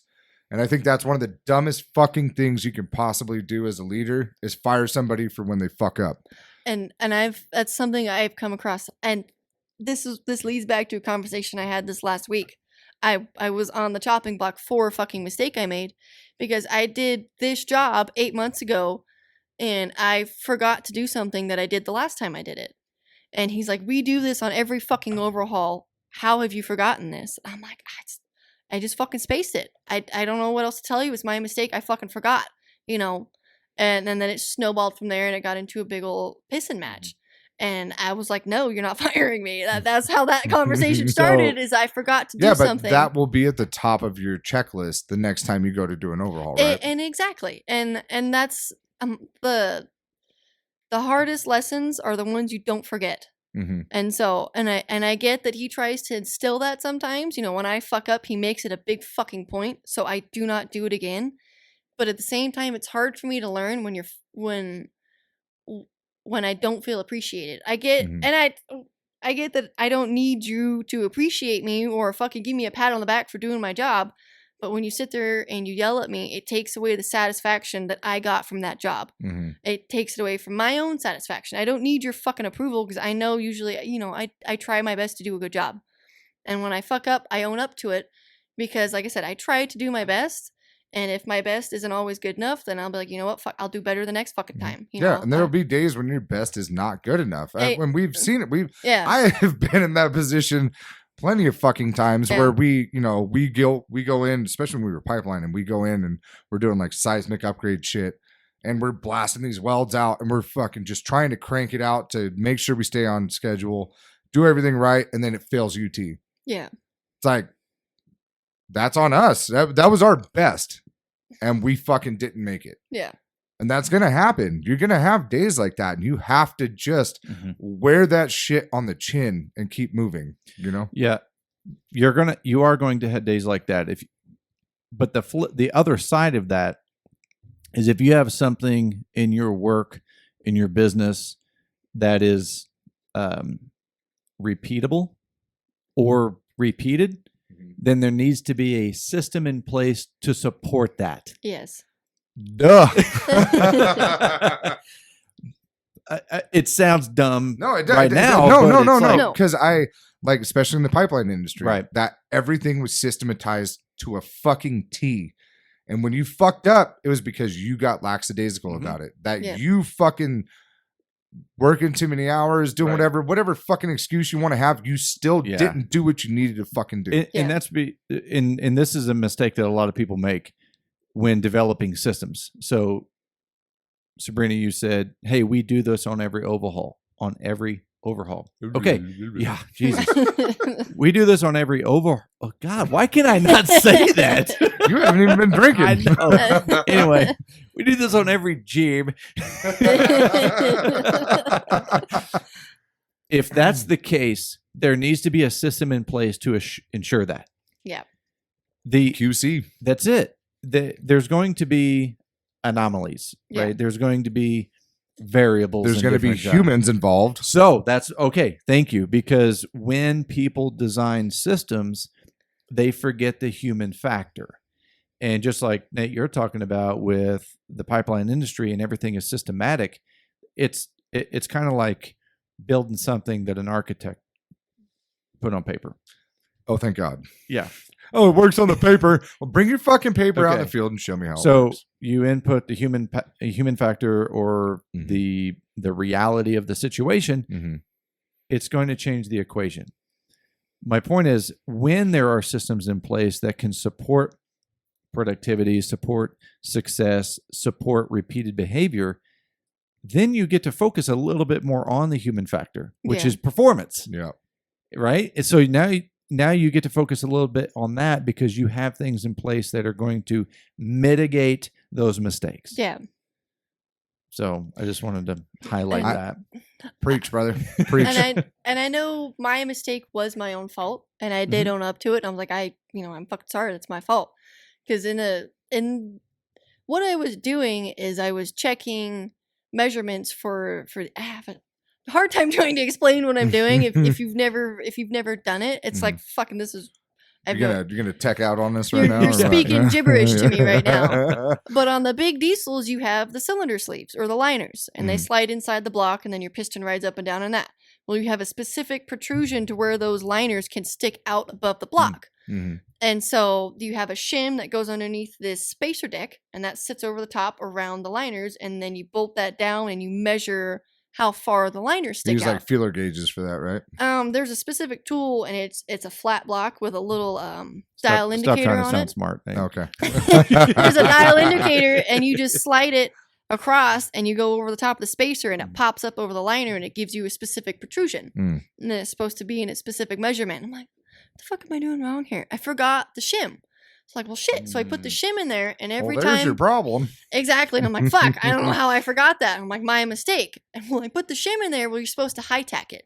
It's like a sealant glue that you spray all over this. Mhm. And I did do that because the last couple overhauls I've done, our liner protrusions were off, or the sleeves were fucked up, or something wasn't right. And so then I have to rebuff the block, re-clean everything if I put that high tack on there. Well, once I checked everything, I didn't take it all apart to re-high tack it. And that's what started our fucking our shitstorm. And I get that it was my mistake, and I tried to own up to it, and it didn't matter. And I understand everything is super stressful from a small business's point of view. Mhm. And that's why I reacted the way I did when we got into our little fucking fight. Like, no, you don't get to make decisions on my career based off of emotion. I understand I fucked up, and I will do better, but he's also eating that fucking shit sandwich, exactly. right? So He also has he to does cut have the time. somewhat of a right to be upset about it. Yes, You know? and the way that we both approached that might not have been the right way to do it. And that's what matters, is the way that you guys approach it and the way Yeah. you guys resolve it. Yes, That matters more than anything, because, dude, I mean, he's getting kicked in the fucking dick. I mean, if Yeah. it's a $10,000 overhaul and he's got to redo the whole thing's got to be redone on his dime. yeah. That's the amount of stress that comes on that man for that. You know, It was a 5-minute fuck up. Mm-hmm. 5-minute fuck up for it's a 5-minute fuck up. But how much was it repair though? It wasn't a repair Oh. because we were getting ready to put the head on, and I'm like, Oh, so you figured it out before it went back yes, together. before it went back Oh, together. I okay. didn't high tack. I didn't Mhm. put the sealant on there before we got the head on. So right as we're getting ready to put the head on, I'm like, hey, I forgot. I didn't high tack that. Mm. And I'm like, we don't high tack the head gaskets because they're fucking graphite, right? And he's like, Mhm. yeah. And then, like I said, it snowballed from there because I didn't high tack the shim gasket. Mm. And so we had to pull the spacer deck back off, which again, you just pick it up, pull it off, take the thing off, and spray it and stick it back on. It was literally a 5-minute fix Okay. to I the gotcha. step that I forgot. But the he has possible- the possibility of it. The yeah. the possible consequences of that, right? Yeah, and it's not 100% to where like I'm gonna blow this engine if Mhm. I don't do that, but it's an extra precaution to help it seal. Right. Yep. And I've done that. I've done enough overhauls where I should have remembered it, but I didn't. And I Yeah. understand my mistake, but I didn't agree with the way it was fucking handled. So that's that can be. Here's how I would coach someone to approach that situation. You're gonna okay? remember that though, right? I yeah. will never Yeah. forget that So again. Fuck that's- no. Right. So what, as opposed to that being a traumatic mistake because it was caught before the job was complete, Yeah. that should be labeled as a learning opportunity. Yeah. Okay. And there's 3 questions that I would ask in that situation as the leader. And the first question is, okay, what happened? And you're going to say, I forgot to high tack this and that and that. My second question is going to be, why? Why did we forget? Yeah. And then the third question is going to be, what is it that you're going to do to prevent this from happening again? Yeah. Those are going to be my 3 questions. Yeah, and as long as it's literally handled like that as a Mhm. learning opportunity and not a yelling match Yeah. and not a people blowing their own fucking head gaskets, you know? Yeah. Like, and that's where most of us fuck up as leaders. Is that it's like, why the fuck don't you understand this? You Right. want to snatch them up, and it's like, you forget that people are human, Yeah. you know, because there's been plenty of Mhm. shit that Matt and I have fucked up, and then it's the same shit that we'll get on the guys about. Yeah. It's like, well, you did this, yeah, we did, and we fixed it, didn't we? And we have to make huge examples out of stupid little shit, Yeah. because stupid little shit is what makes all of this work. Yeah. And I take pride in owning up to my fucking mistakes. Mhm. And there's been quite a few times I broke this, I broke that. I think I forgot this. I put this in this way. Was that the right fucking way to do it? Because again, a lot of the time I'm teaching myself. So sometimes I question what I do because I just don't know. I'm like, I think this is right, but I'm not 100% sure. And sometimes I'm wrong.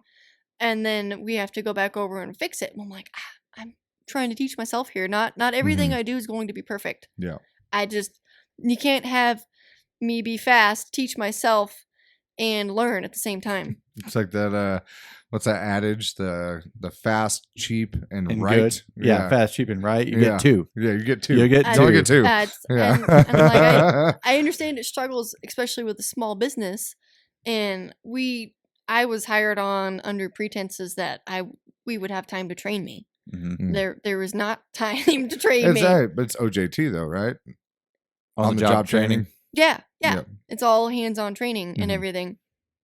But like I said, I don't have access to look things up a lot. Mm-hmm. And then I'm usually left to do things by myself. So I got to call him while he's on a fucking road call and whatnot and kind of get the general gist of things. Mm-hmm. And then go from there and figure it on my own. And a lot, like I do mainly overhauls. Hey, but at least you make decisions, right? That you try to do the job. Yeah. You know? And sometimes you're going to fuck up doing that. I would much rather have our guys fuck up while they made their own decision rather than they call us every 5 fucking, well, what should I do? Yeah. Your job, motherfucker. That's what you should do. It's your goddamn job. And I have to find the happy medium in that because like it's just me and him. Mm-hmm. That is it.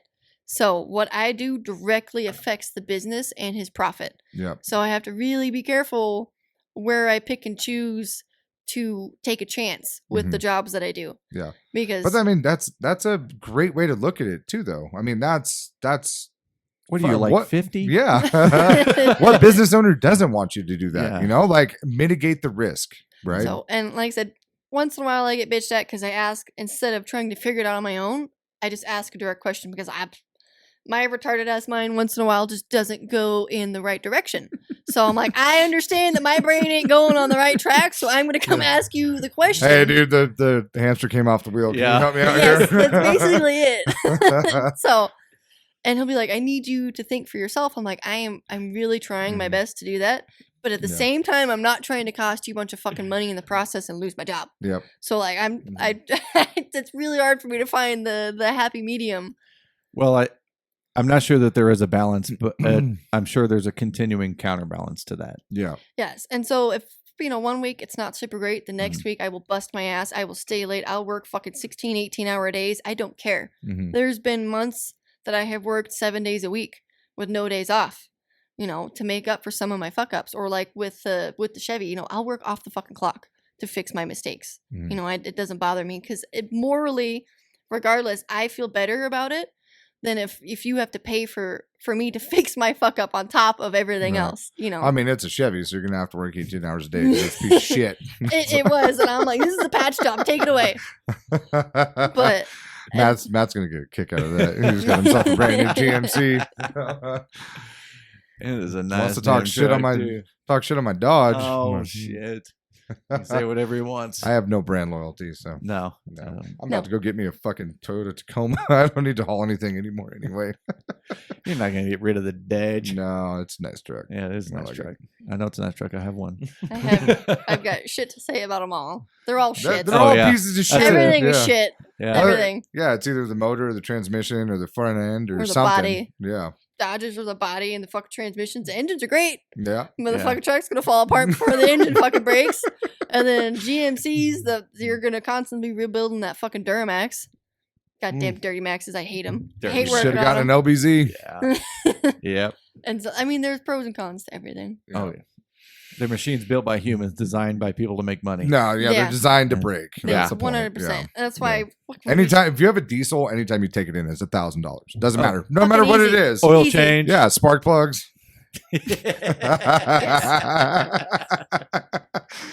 Dumb. Yeah, that's brilliant. This has been such a good conversation. Yeah. Like Yeah. I really like the fact that we spanned across gender to generational to just getting the fucking shit done.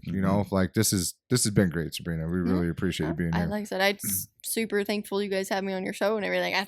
I love the show. it helps me a lot with working on some of my bad habits, like I said, to break and grow out of.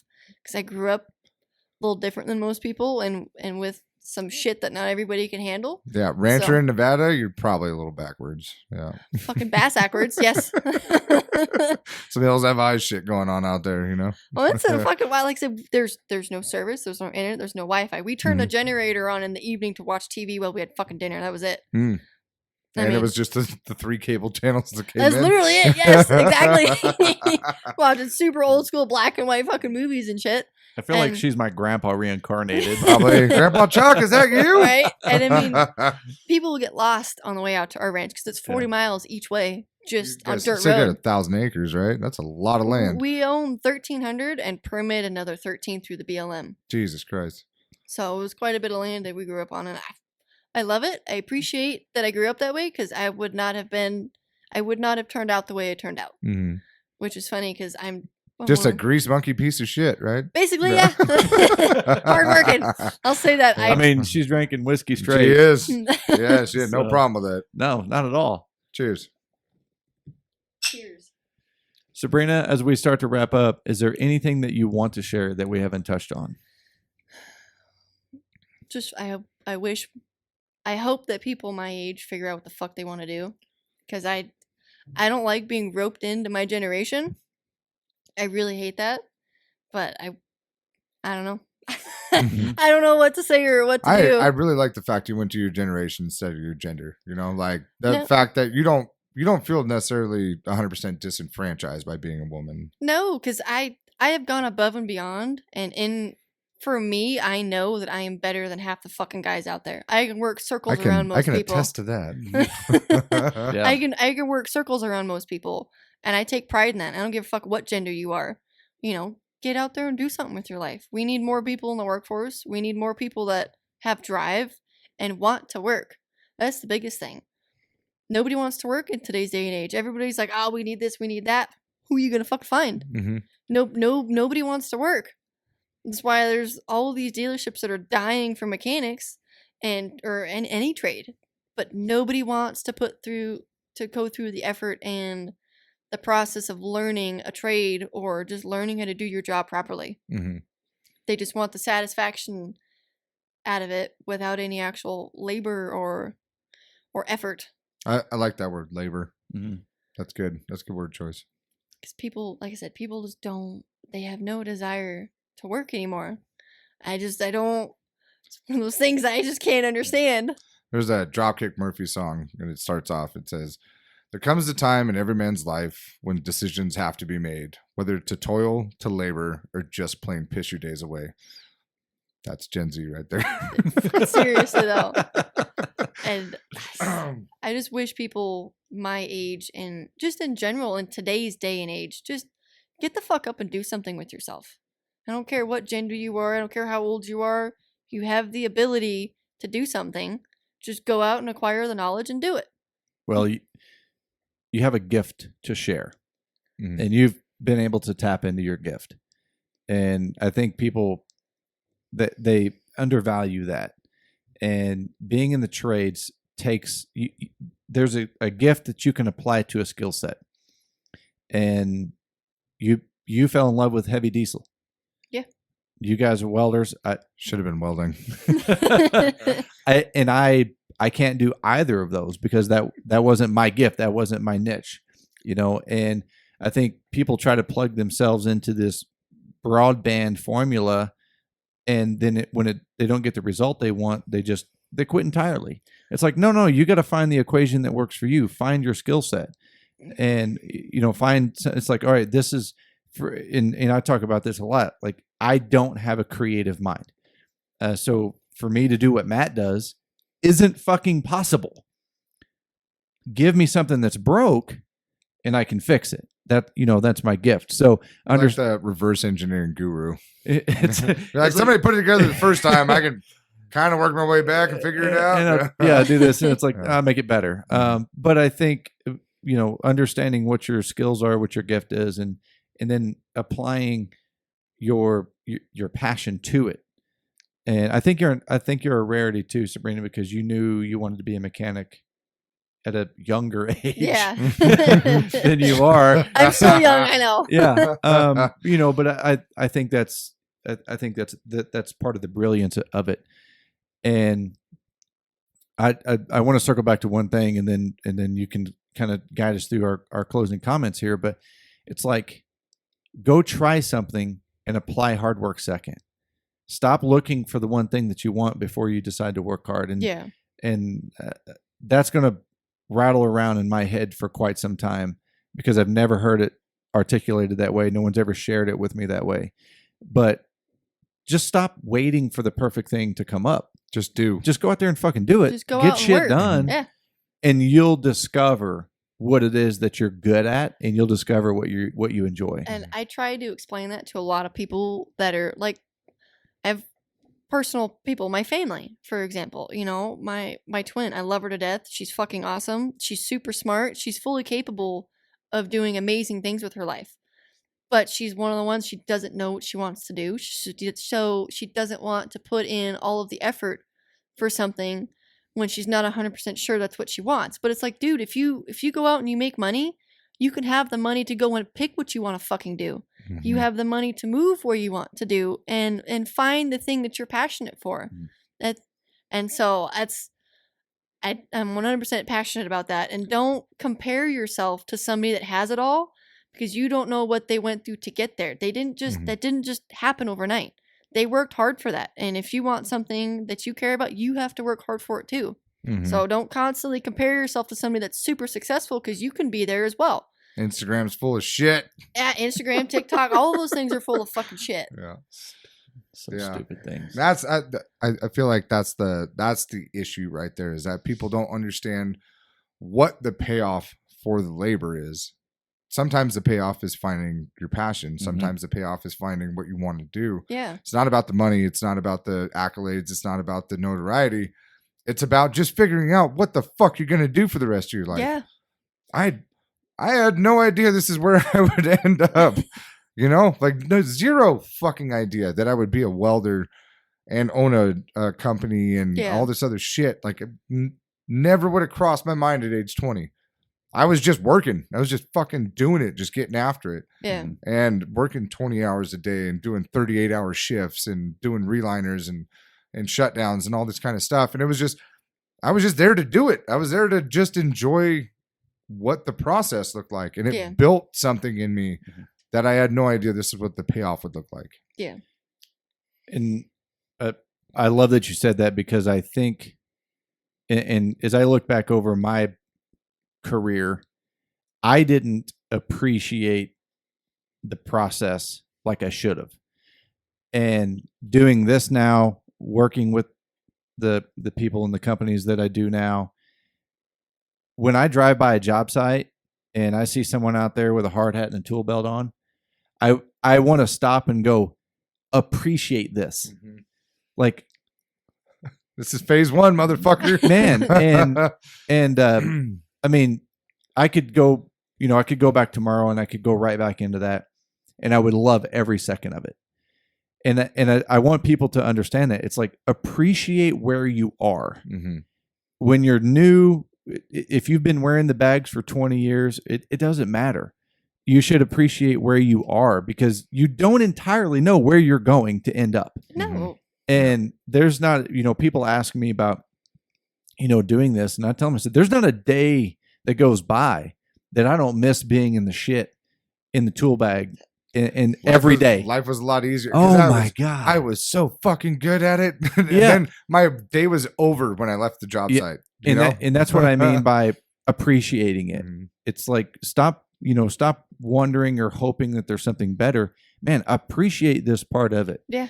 And I had a lot of amazing years doing amazing things and really cool things in the industry. And my span, the technological advances that came out in our industry, like, I got to be a part of a lot of that. And man, it was just, what a great experience. And that's why my point is, I just appreciate where you are and appreciate the journey. Don't try to leap all the way to the front. Yeah. Fucking just enjoy it. Yeah. Man, working in the trades is so fulfilling. Yeah. There's going to be days when you look back and be like, man, do you remember when we fucking did this? Yeah. Like, remember when we ran those hours and we got that shit done Mhm. and nailed it. Like that's the shit you're gonna remember. Yeah. And then you're gonna be sitting there owning a business, going, "Fuck all of you! Everybody can suck my dick." Oh, it's so worse. It's so much worse. No, but Sabrina, do you want anyone to find you on social media? I do have TikTok, and that's about it. And I Okay. think that would be cool if it blew up because I am not like most females. I don't go out there and show my body off and show my fucking tits. You're not showing your butthole while No, you're wrenching on some fucking Fuck diesel no, engine. I hate that. Like I saw a bunch of welding women the other day, and they're like half naked welding. And That is. I'm like, I'm sure you really enjoyed life when you went home later and you took a fucking shower and you got covered in burns. Yeah. I'm like, right. Yeah. great one on you. I'm like, I don't want to be like that. And For an like, extra 1,000 Yeah. views. Ugh. when I work and I take my videos for my stupid TikTok, because it would be super cool to make some extra fucking money on the side off of bringing awareness to what I do. Because people constantly question me and can you actually do this? So like I posted a video of me torquing head bolts and people are like, oh shit, you can torque those? Twerking head bolts? Torquing. Torquing. Not twerking. I ain't got an ass for that, but torquing. Hey, Bolts, what Yeah.